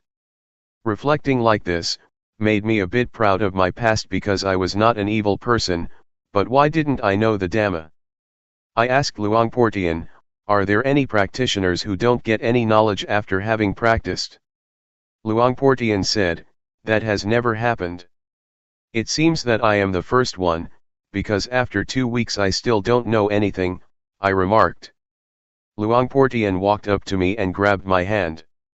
I said, you have made merit and made offerings, but I have never done as much of that as you, I guess I don't have the merit to know. He answered, never mind, don't worry. Are you practicing sincerely?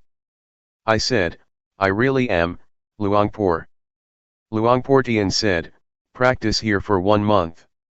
How much money do you get for 1 month's work? I answered, I get 1,000 baht a month. In those days I was a hired hand, making doors and windows for houses.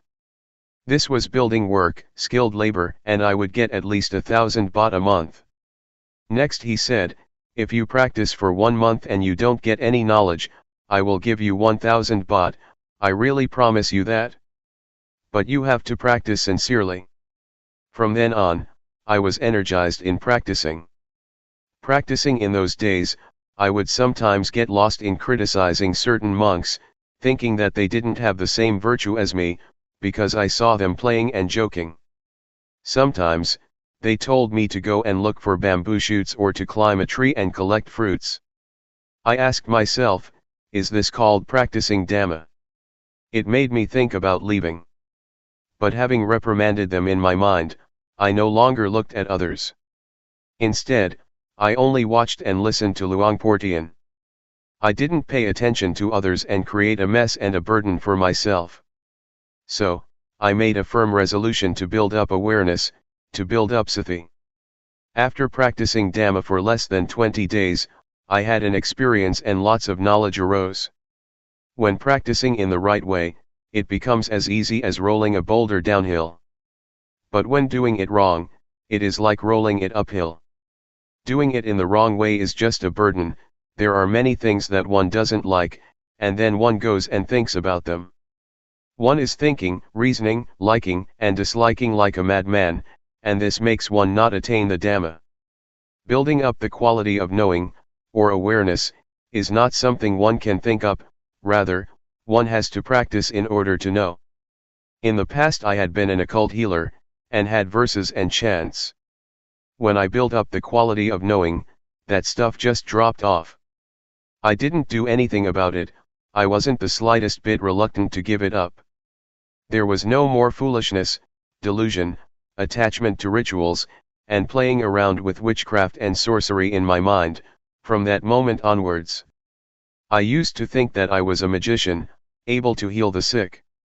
An invulnerability chant has to be recited until one feels that one's body swells up, and becomes so big that it squeezes against the walls, or until one perceives a razor blade as a blade of grass.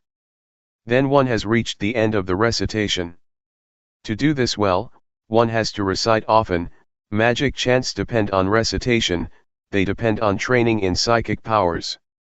Sometimes I would chase off ghosts, I would cut off their heads with a sword, making a loud sound. I've done that for many people. When I built up the quality of knowing, I stopped doing all that stuff. One day as I was practicing, Luangpor Teean came walking over and asked how I was doing. I answered him without being afraid of anything, I know Rupa Nama now. Luangpor Teean said, if you get understanding from practicing in this way, then do more of it. Try to keep up with thought, watching it. This refers to unintentional or sneaky thoughts.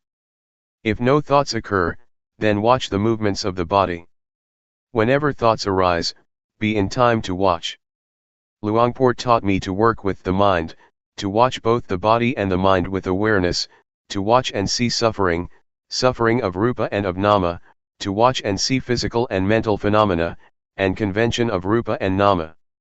When proliferation arises, one shouldn't give it priority. One should do one's duty of watching the movements of the body and the thoughts in the mind. One shouldn't give attention to thoughts that come up by themselves. Build up awareness that is in time with the thoughts arising. When one knows the thoughts in time, one doesn't incline to go with the arisen thoughts. So, it is our duty to build up awareness. When one builds up more and more awareness, in the end it suddenly meets up with thought. It is as if one opens the door and collides with thought. At the moment a thought is about to come up, we are lying in wait at the door. As soon as the thought arises, whack, we know it in time.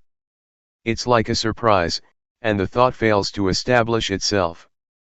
This makes one see how wild concoction is, sneak thoughts, and it makes one see the origin of suffering. This is not like ordinary knowledge, it appears in an electrifying flash. I definitely have seen thought clearly. Before, we got carried away with thoughts, sankhara, which are the cause of suffering. We wandered here and there with thought, and we got lost in it. One is not free because of thought. To give an example, a thought arises and one becomes afraid, one starts to think about something and one proliferates defilement and craving. We didn't see this clearly before. When I came to practice with Luangpor Teean, I clearly saw how bad mental formations are. It's like a dog chasing a deer, we were able to follow and keep up with the things that deceived. It is comparable to somebody who plays tricks. They have fun in deceiving people, but as soon as we see what they're doing, and we keep up with their tricks, we then know that it is nothing at all. They really can't deceive anyone who realizes what is going on. There are two kinds of thinking, namely, first, unintentional thinking. This is illusion, it makes one get lost, on thinking one is led along the wrong path. Second, intentional thinking, never mind about that, one deliberately thinks about something well, one makes use of thought and having finished thinking, that's the end of it. Intentional thinking is crystal clear, it makes one understand merit, demerit, and the nether realms, one experiences these things clearly. I can 100% guarantee that, by understanding like this, one closes the door to the lower realms. One can be said to be a human being. In the past I was still just a person, because I didn't see convention, I didn't see rupanama. But when I could keep up with thought, I stopped being merely a person. I had more happiness than before, I no longer played about like before, it was as if I had reached the shore, to some extent. If one compares it to a trader, I was a trader in diamonds and got heaps of money.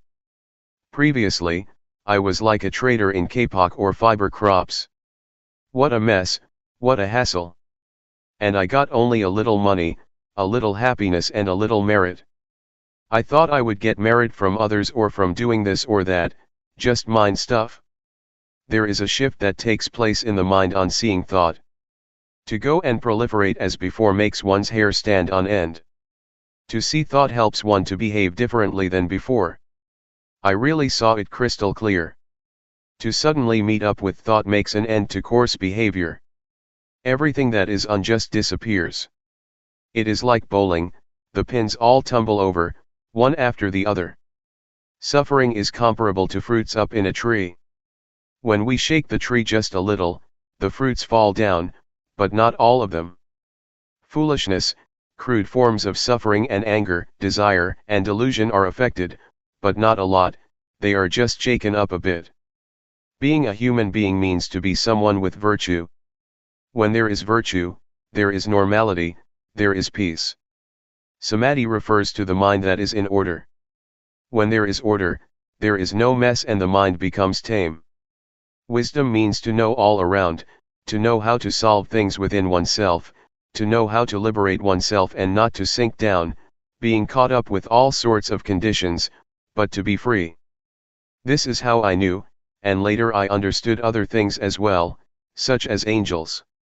To be an angel is to have a moral mind, not daring to act or think in bad ways. I understood Buddhism, and I understood the three characteristics of all conditioned phenomena, namely, that they are impermanent, without intrinsic value and not self. Seeing rupanama, seeing the conditions of body and mind, and seeing all things as they really are, is like having a magic eye. One sees that all things are impermanent, it is like seeing the place to dispose of the conditions of body and mind, one used to cling to. The mind becomes clean because there is no rubbish lying about in it, there are no smuts of love, regret, anger, suffering, obtaining, losing, winning or failing. This state of mind is called, seeing the three characteristics. Merit is to have an upright mind. Religion exists within us. Evil has to be abandoned at the body, speech, and the mind. If one still thinks, talks and does bad things, to take refuge in the Buddha, Dhamma, and Sangha by reciting a formula, is useless. I didn't know this before, I thought that thinking was something refined, that whatever one thinks, nobody sees it. But in seeing it I know that unintentional thoughts are gross, they are dirty, and because of that I don't dare to think. When one doesn't dare think, how is one going to talk and act? So whatever is bad, I don't dare do it, not even to think it. This is called being an angel because one is established in the morality of angels. The kind of angels that one can really meet and see are the angels that arise in the mind, that is, one is afraid of evil, one doesn't dare to perform what is bad. As for the conventional angels, they refer to kings and important people, who have happiness and ease, without much suffering. On reviewing the previous stages, from seeing Rupa Nama onwards, it appears as if Rupa and Nama encourage us, they don't leave us. The three characteristics don't leave us. They are like a stack of provisions, or reserve players at a sports event. In other words, they are a big army. Seeing the stages all the way through gives us encouragement. One knows, sees, and understands the three characteristics, and it is as if they keep following one continuously. To be an arahant, refers to the mind that is utterly pure. When one enters the stream, that leads to Nibbana, the angels come to praise one. It is only human beings that are able to reach the path, fruits of practice and Nibbana. Therefore, human beings are considered to be the uppermost beings. It says in the scriptures that being born as a human being is a great gain. In the state of being human, the mind really rises higher. It is not just a matter of having 2 arms, 2 legs, and a head on top of the shoulders. That is still not a sure thing. It might be a spook, a giant or a hungry ghost. But practicing up to this stage, one really is a human being. When one walks to the plane at the airport, there are certain conveniences. On walking to the door just opens up for us, no need to open it yourself. Going up, there is a conveyor that takes one's suitcases, one doesn't need to carry them oneself. A Brahma god doesn't have 4 faces, as some will have it, rather, this refers to the qualities of loving kindness, compassion, sympathetic joy, and equanimity. When I understood like this, it made me think of those who don't know yet. I wanted people to know and see. I thought of this and that person. I thought of my father has died. I thought of my mother. All right. I'm going to teach my mother. I'm going to teach my brothers and sisters. What I've been saying may not be all of it, but if one really studies and practices, one will know many things and doubt will come to an end. It will make one see right and wrong, this is called realization. One will shift from being a person to being a human being with morality. Training and practicing until there is realization, will give one sufficient understanding about angels, about Brahma gods, about virtue, firmness of mind, wisdom, religion, merit, demerit, and Buddhism. One won't have any doubts, even about such matters as visions, ghosts or whatever it may be. The mind will be steadfast, not attached to any ceremonies. Everything comes to a conclusion within oneself, and so one stops searching for teachers. The teaching, by the Buddha, that says to associate with the wise and not to associate with fools, refers to oneself, one's own body and mind, which are wise or foolish. To love one's parents means, not to lead oneself to do bad things and get into trouble. Respecting teachers isn't just a matter of bowing to them, rather, one should revere their goodness. Don't try to find angels outside of yourself, they exist inside us. The Buddha, Dhamma, and the Sangha exist within oneself. A good person is someone who respects him or herself. When one pays respects to a Buddha image, one doesn't bow to the cement, bricks, or stone. That is just convention. Know that to be externally reverential, one should have a noble one inside. That is to say, a moral mind, a supreme mind. There is an old saying, the malicious mind is a ghost, the righteous mind is a noble one. At one time, about 40 or 50 people came to practice with Luangpor Teean, lay people as well as monks. Some people had all sorts of reactions, some people cried. I've never had those kinds of problems. Even when some visions did arise, I'd see and understand it. It is like having eyes, one looks and one sees according to reality. For example, one sees mosquitoes swarming around, one sees a snake coming, one sees thorns, one sees an overgrown path in the forest, or one sees a cleared path. One sees similarly in the mind, one knows what to do, and so there is no more doubt anymore. No more doubt about the teaching of the Buddha and the Noble Ones, about what convention and ultimate reality is, about visions, about what tranquility meditation and insight meditation is. One has experienced it plainly and there is no wavering. One doesn't go and search anywhere else anymore, one has enough knowledge. Abandoning evil, and doing what is good, is really to be done right here. At our very body and mind. One sees the mind that stealthily thinks. It is full awareness that tells us so, it sums things up for us, that is sufficient knowledge and understanding. Once, I did some teaching together with somebody who taught a different style of meditation. That teacher taught to create an image in the mind. But the group of practitioners who had developed awareness, was aware and didn't think up a mental image, they didn't get attached to a sign. They weren't stuck on all kinds of ceremonies, such as the ceremony to cut off kama, by using cloth, incense, and other things. These types of rituals are finished with, they stopped doing them. They have stopped looking for teachers that teach one to know anything other than awareness, because the real thing is right here. One identifies with the qualities that one puts in one's mind. If you care for your children and love your husband or wife, then don't create suffering for yourself and don't be a bad person. If you are a bad person, you suffer. Your parents are worried, they have problems because of us. Loving one's children and wife is not just a matter of thought, rather, one should behave in a good way, don't be someone who makes trouble. All this depends on oneself, religion is within oneself. When we are good people, how could we do bad things and end up in prison? That there are such things as the law, prisons, police, the army, and weapons, is because there are bad people. If there were no bad people, why would we have to have those things? Why would there be soldiers and policemen? Why would there be prisons? If we behave well, we don't oppress ourselves, and how can we trouble others? May you really see and realize this.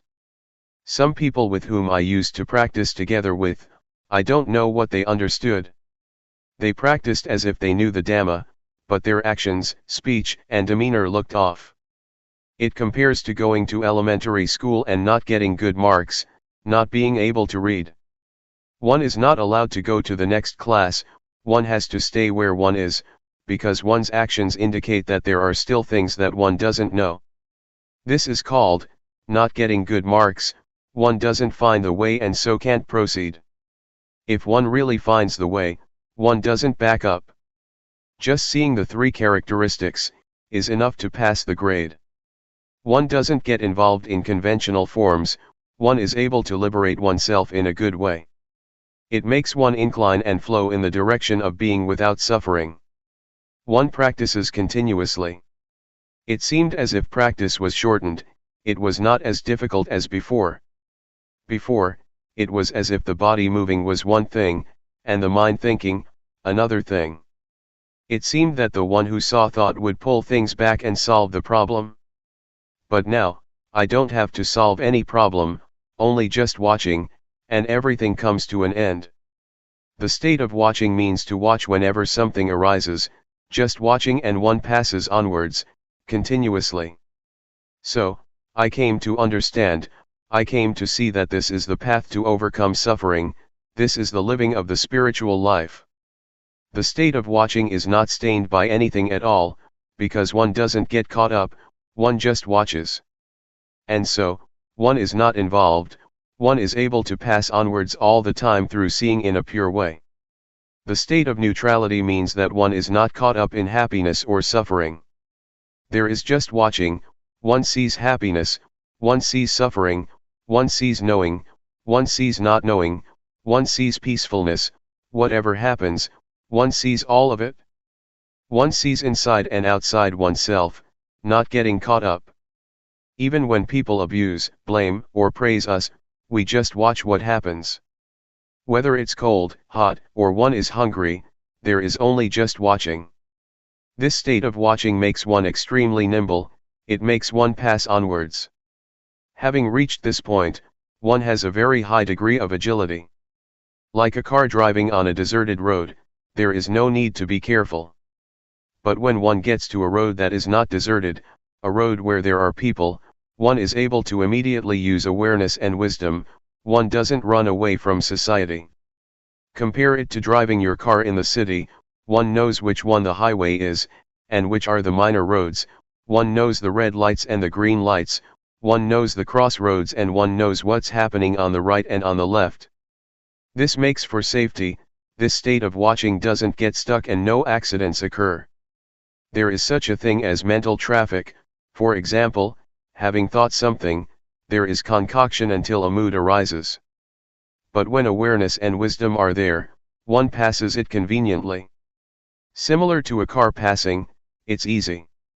There is no traffic to get stuck in, it's like a highway, freeway, or expressway. It's the same thing with training cows or buffaloes to pull a cart. Some cows that have been well trained, come walking over as soon as one raises the cart up, no need to force them, no need to tie them with ropes, no need to beat or whip them, they are ready to pull the cart home or to the barn. They are able to avoid stumps all by themselves and they know where to turn right or left. The state of watching sees. When one sees often, one becomes more and more experienced until one is a champion. Compare it to a sportsman or woman, who has played until he or she is skilled at what they do. Or an artist who has performed many times. A professional worker has to be skilled likewise, they must be able to use their tools to create a beautiful and artistic house. Developing awareness is the same, if one trains and practices a lot, one becomes so skilled that awareness turns into Mahasathi, full and automatic awareness. Talking in terms of power, Sathi has lots of power. It is similar to flooding water, that is able to sweep along the rubbish from the banks of a river or stream. The power of wisdom knowledge is the same, when there is lots of power, one doesn't have to make effort. It's comparable to a tractor, it clears the land completely. Wisdom knowledge is like that. For this reason, the things that are dirty, the things that are corruptions of the mind, that are stuck in one's character, until the attachment to them as being me, is as hard as a diamond, become as soft and gentle as silk, because purity of mind has arisen. The three fetters of 1. Self-view, 2. Doubt, and 3. Attachment to precepts and practices, are not just things in the scriptures, they exist in all of us. The 84,000 teachings in the Tripitaka, ancient Buddhist scriptures, exist in us, here. They are to be found in this fathom-long living body. The nature of our actions depends on our minds. One may be a spook, a giant, a devil, a hungry ghost, a human being, a person, an angel, or whatever, it all depends on our very minds.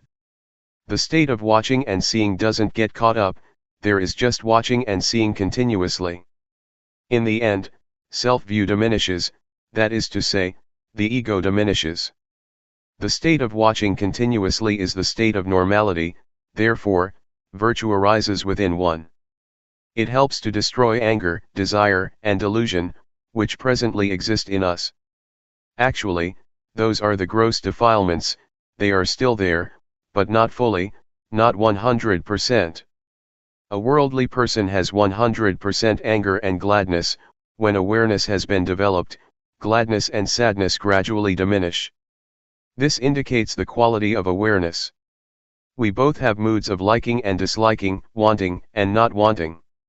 The state that clearly sees those moods indicates whether one is a noble one of low or high caliber. One can measure it with this. One shouldn't measure it by external forms or characteristics, such as whether one is ordained, how long one has been ordained, whether one is famous and has a title, which means in the world being this or that. That's not it. Rather, it's a matter of how level the mind is, how much does it go up and down. Is there much variation? If one still goes overboard with laughter when one is glad, it means that one has 100% gladness. This is called still being a worldly person. The state of seeing is like this. It doesn't get caught up in anything, but it is neutral, it is normal, and therefore, it is real virtue. To determine to observe precepts is external virtue, one looks after it, in order to live together in society, which is a good thing. As for the real training in virtue, it is the kind of virtue that melts and digests the defilements, so that the mind doesn't go up and down, because one sees them and so they can't remain. Doubt and attachment to rituals are abandoned, because one understands that everything is dependent on our actions, it is not an external matter. This state of watching, seeing, and not being caught up, is a formula, it is a guide in living one's life. It gives us this guidance, one doesn't have to recite or remember anything. The quality of buddho doesn't arise from reciting the word. Buddho means to know, to be awake and to have a joyful mind. In whoever the state of knowing, being awake and joy arises, that person has buddho in his or her mind. And it will protect and look after us, so that we don't fall into harmful states of mind. Just as the saying goes, the Dhamma will inevitably take care that a practitioner does not to fall into bad states. The Dhamma yields results, if one really knows and sees the way that should be known and seen. The more one studies, the more one sees clearly. Confidence will arise as well as deep devotion to the Buddha, the Dhamma, and the Noble Sangha. The state of realization and clear knowing is Vipassana, insight. So, insight is not about seeing colors and lights, heaven and hell, externally. Heaven and hell exist in our very minds. One shouldn't pray to angels, to come and help one in this and that way, that is appropriate for someone without a refuge, who hopes to find an external refuge in an illusory way. Being an angel means that one's mind has a sense of shame of wrongdoing. If everybody were to have this quality, there would be no need for prisons in our country, because everyone would protect themselves and no one would create suffering for others. So, seeing clearly in this way makes one abandon self-view, doubt and attachment to rites and rituals. It means that one turns around and solves problems within oneself. This state of watching makes one pay respects to the qualities of the Buddha, rather than to a golden image. It makes one pay respects to the characteristics of the Dhamma, rather than to books, and it makes one pay respects to the virtuous qualities of the Noble Sangha, rather than to robes and a shaven head. The meaning of the word monk, is an excellent person, someone with a good heart, that is to say he or she doesn't get angry, doesn't desire and doesn't get deluded. The kind of thoughts that say, he insulted me, I won't give in, don't exist in someone like that. There is just letting go, and understanding arises, clear seeing, until there is no anger. Getting and losing, happiness and suffering, praise and blame, are ordinary things in the world. Nobody can be their owner. And it is the same with sights, sound, smell, taste, bodily sensations and mental phenomena. They are things of the world, they belong to the world, they are not ours. Even sight, sound, smell, and taste have a worldly flavor to them. People don't know or understand it like this, and so they always have a sense of lacking something. For example, one is a slave of desire. The state of watching and seeing makes one feel satisfied, there is a sense of enough, there is no lack of anything, no shortage, and how are we going to suffer?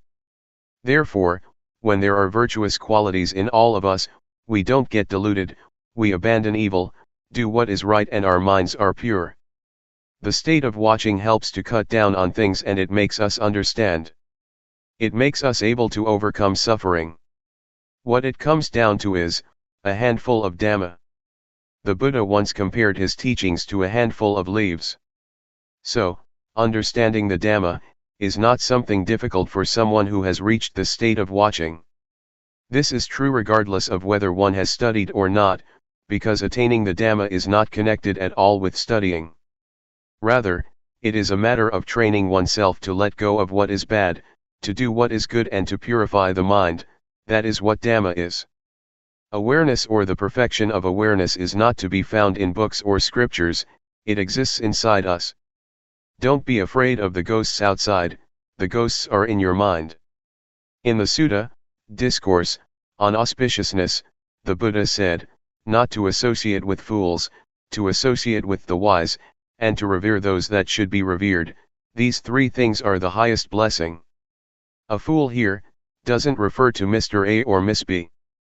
Gamblers, flirters, people who go to bars and nightclubs, people who drink, etc., are called external fools.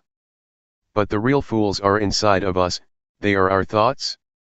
If we think harmful thoughts, our harmful thoughts may lead us to anger, desire, or delusion, they may lead one to defilement and craving. What does it mean to associate with the wise? It means to have good thoughts in our minds. For example, when some problem arises, we let go and don't dwell on it. Never mind, it is just the way it is. This is a wise person. Trying to not have anybody tell us off, or blame us, is impossible. But if we have good thoughts and think in the right way, and we know how to let go, we associate with the wise. It doesn't mean to get attached to this teacher or that monk, or getting deluded to the physical form of the Buddha, as was the case with the monk Vakali, who kept following and staring at the Buddha. The Buddha saw that this monk was getting lost, and so he taught him that, whoever sees the Dhamma, sees me. The monk Vakali then determined to practice the Dhamma, and finally, he realized the Dhamma. This is the way that I see and understand this matter of not associating with fools and associating with the wise. One should see it broadly, in all its aspects. It is comparable to light that radiates outwards, that way one knows completely and all around. It is not a matter of sitting with eyes closed and knowing, but one knows at the time one's eyes are open. Wherever one goes, one knows as one is living one's life as usual, being aware at the same time. The Buddha said that, whoever is aware continuously is like someone who lives in comfort at home with one's parents. There is warmth, kindness, and one is safe. What I'm saying comes from my own experience in training myself. It may not be elaborated in detail, but when you really determine to practice, you will have your own experience. You will know the taste of it yourself, and learn plenty of lessons. We must experience and see things for ourselves, we must let go ourselves, we must be liberated ourselves. Once we have a foundation, we will find the path. This is a law of nature. The state of watching, the state of knowing or awareness, compares to being at home with our father and mother. Of course, then we are safe, we're free from all possible dangers because our parents protect us. This befits the saying, Sati and Sampajanya are things that are of great assistance. Sati is recollection, or mindfulness, and Sampajanya is realization or full awareness. The state of watching is something superb, because there is emancipation, there is safety, there is cleanliness, purity appears, it is lofty virtue, lofty firmness of mind and lofty wisdom. The state of watching helps support us to understand the conditions of body and mind, to know convention as convention, to know the suffering of Rupanama, to know the disease of Rupanama. And so, a transformation takes place in the mind, one becomes a human being and one who is virtuous. Pubpegatha punyatha means having done good things in the past. For example, yesterday or today we've done something good. The words in the past don't refer to before we were born, or a previous lifetime. In the past here means actions done earlier on, such as yesterday, last week, or last year.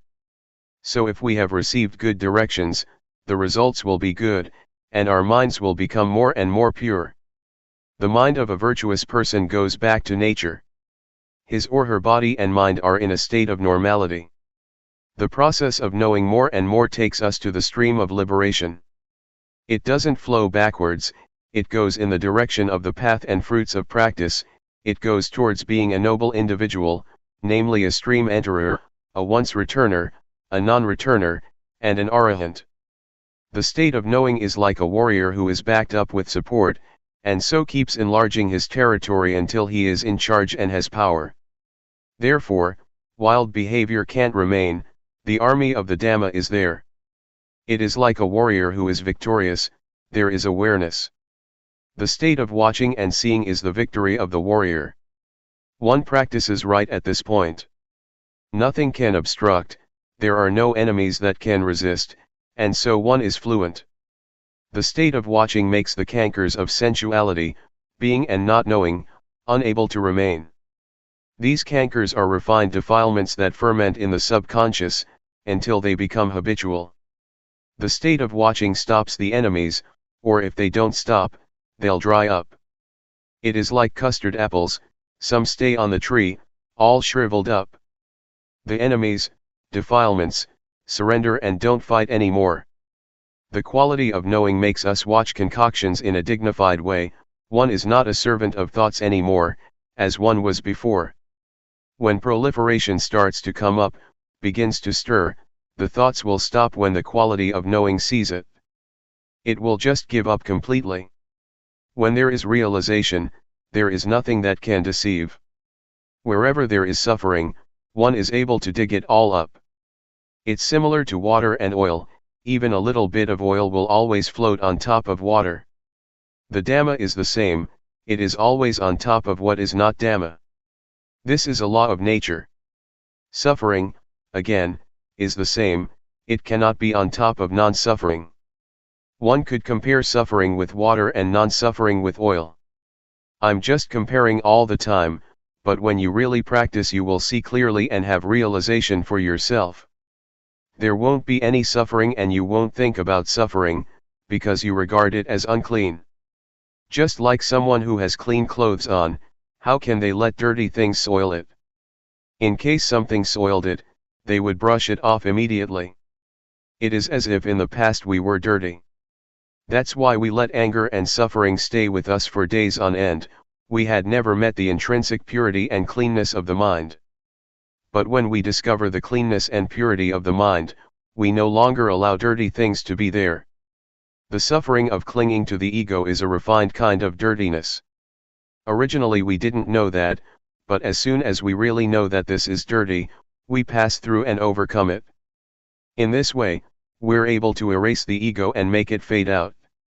This state of watching leads to justness, and when justness arises, one has a proper standard, one takes it as a principle and a guideline or compass for living one's life.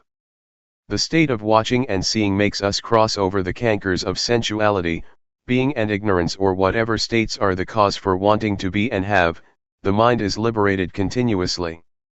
In the scriptures it is mentioned that a stream enterer and once returner, first and second stages of enlightenment, are people who still get reborn, that is to say, after death they are reborn in order to strive to be an arahant, fully enlightened one, in the future. But I understand the word rebirth to mean thought, interest, or whatever causes interest. When one has overcome that, one doesn't go back and think about things many times. For example, the eye sees a form or the ear hears a sound. As soon as one perceives it in one way or another, one reaffirms it, and thinks about it again and again until, for example, craving and lust arise. For a non-returner there is only one life, this one, which refers to thoughts that sneak in just once, and they won't go back to think about old stuff.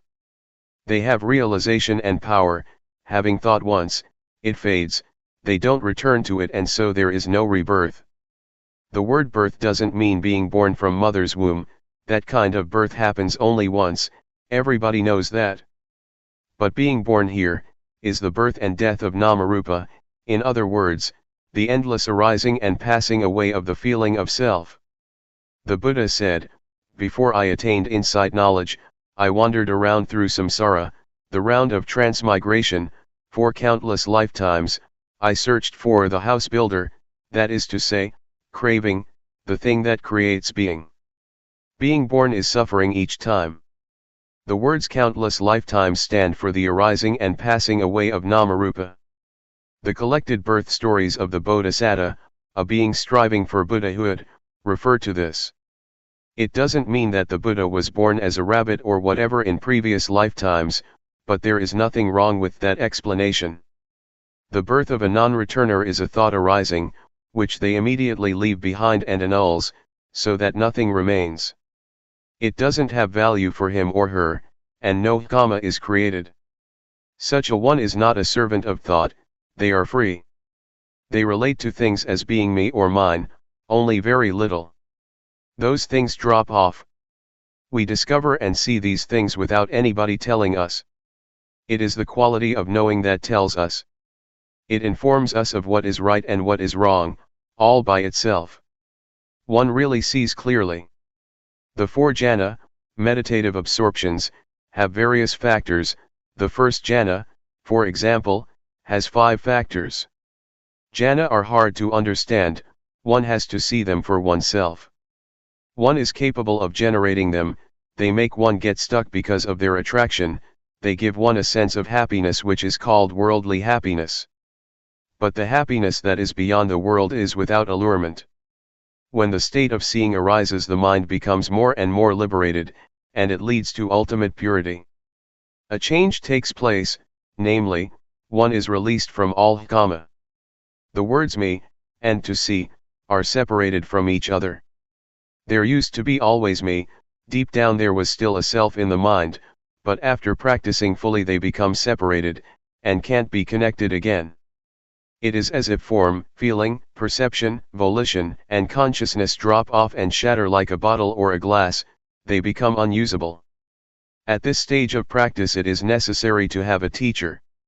Let me tell you some of my experiences about this level of practice. That day after the midday meal, I didn't get up from my seat. I kept sitting until all the other practitioners had got up. Luangpor Teean saw me sitting and asked me, "What's up?" I told him what results had come in my practice. He said, "You're a fool. When those things drop off and are separated, why don't you come back to awareness?" Then I understood what Luangpor Teean meant, when he would teach that there is inevitably knowledge, meaning final knowledge, when the mind is liberated. When I got back to my hut, I put the kettle and my cup down, feeling proud of myself. After a little while, it happened again. When I looked right at the spot, I understood that when the mind is liberated, there must be knowledge of that fact. These things depend on each other. It really is the state that is beyond birth, aging, sickness, and death. It is like the 5 khandha, form, feeling, perception, volition, and consciousness, fail to work. In the past these 5 things diligently performed their duties, but now, they dropped off, shrunk up and stopped altogether. They were ready to return to nature. But one's life must go on, and so one must keep being aware continuously. Whenever one forgets or gets lost, one should come back to awareness. When one practices in the right way it cannot be otherwise. Having come to this point, it made me think back to my parents. It was worthwhile that they raised me. Their son was born in order to reach this final goal. This point really is 100% nature, one really is beyond birth and death. It is like Ajahn Buddhadasa, a very wise and famous teacher from the south, says, dying before death. The ego or sense of self dies before physical death occurs. If we regard practicing Dhamma as a sport, it is a sport that doesn't die because there is nothing that is born, ages, gets sick and dies. This is how I understand and know it. Anybody can find and see it in the same way. It is not limited by one's nationality or language, and it has nothing to do with having studied or not. Determined to practice. If you are aware of raising your arm, that's good enough. This is the excellent path. it really is the number one path, it is the way to understand one's life. I have trained myself like this, trained until the final goal. What I'm saying is not based on just thought, but I've seen that this is a law of nature. My words may not be exactly in accordance with academic learning, don't make anything out of it, that it is right or wrong in this and that way. Don't use reason to contradict things, even though that may be right, rather, take these words as advice to study, to know, and see. May whoever has knowledge and vision about this, help to spread it out, not in order to oppress anyone, but to help bring about confidence in the teachings of the Buddha, so there may be firm conviction that, the Buddha, Dhamma, and Sangha really exist. A sincere practitioner will get results, he or she will really know and see, and will really get rid of suffering in this lifetime. It is the genuine norm of life, it is the essence of friendship. Nothing changes, there is just straightness. May your life culminate in this point, and see that your life is just processes and conditions. Processes means, the body has to eat and go to the toilet, it has to lie down and sleep, it has to talk, these things have to be performed according to worldly conventions.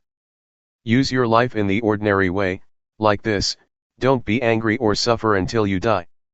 Teachers in the past used to say, don't think that it is this or that person, who is talking about the Dhamma, don't have faith in the person who talks, and don't write them off either. These days, the faith of Buddhists is rather poor. People tend to have faith in this teacher or that Luangpor, and go to an extreme. But as soon as something happens to shake their confidence, they are heartbroken and disappointed. This is not right. We should have confidence in the Dhamma, we should use the Dhamma to develop the quality of our lives. Don't be attached to my teacher and my Luangpor, because that kind of faith doesn't lead to progress, rather, it is faith that makes one shrink back. When you understand like this, experiment with practice and take your actions as the criterion. When you do that and you see results, there will be confidence. It is not that one has faith because someone says the right things, faith because of someone's character, disposition, and demeanor. This kind of faith is dangerous, because it is not the confidence as was taught by the Buddha. At one time, after the Buddha had expounded the Dhamma, he asked Sariputta, the monk who was his chief disciple, do you believe what I'm saying? Venerable Sariputta replied, no, I don't. The monks who were sitting there all criticized Venerable Sariputta, saying, he doesn't even believe the Buddha, and they protested in the midst of the meeting. Next, the Buddha asked Venerable Sariputta, how do you see things? Venerable Sariputta respectfully addressed the Buddha, saying, I do not believe the Master, because what you have elucidated I know, see, and have realized already. Therefore I do not have any doubt on this matter, and there is no need to believe anybody anymore. Then, the Buddha spoke to the monks. Take Venerable Sariputta as your example. And so, one should experiment and practice with teachings, until one is Dhamma.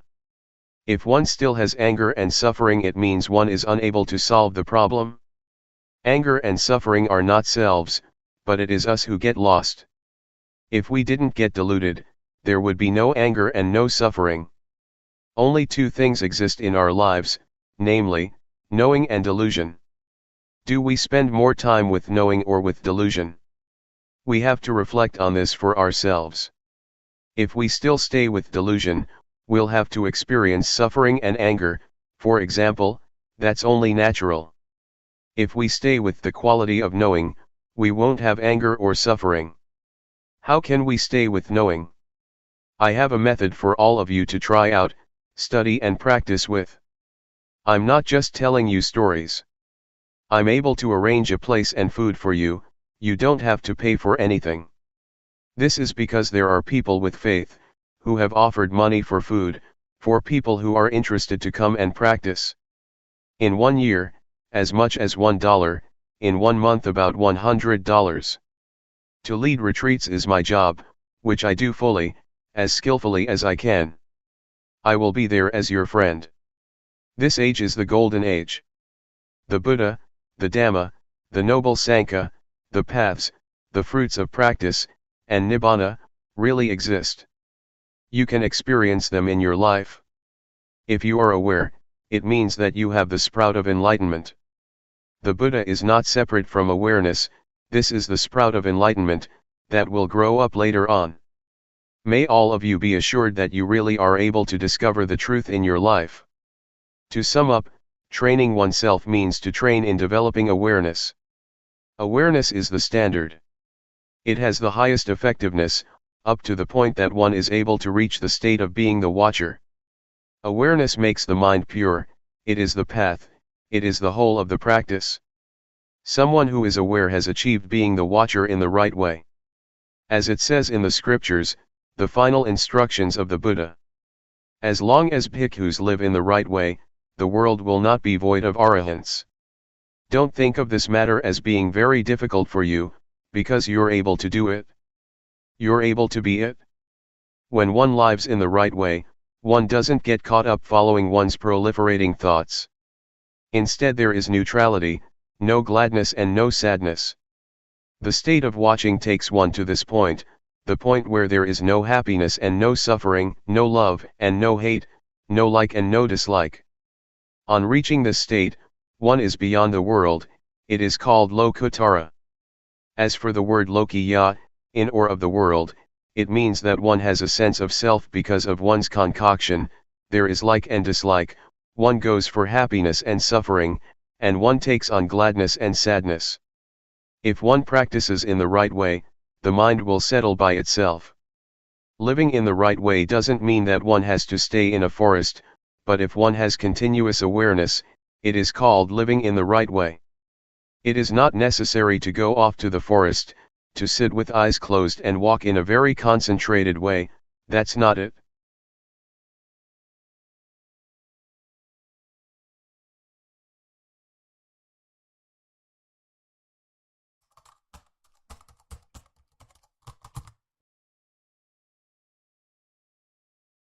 May all beings be at ease. Whatever living beings there may be, whether they are weak or strong, omitting none, the great or the mighty, medium, short or small, the seen and the unseen, those living near and far away, those born and to be born. May all beings be at ease.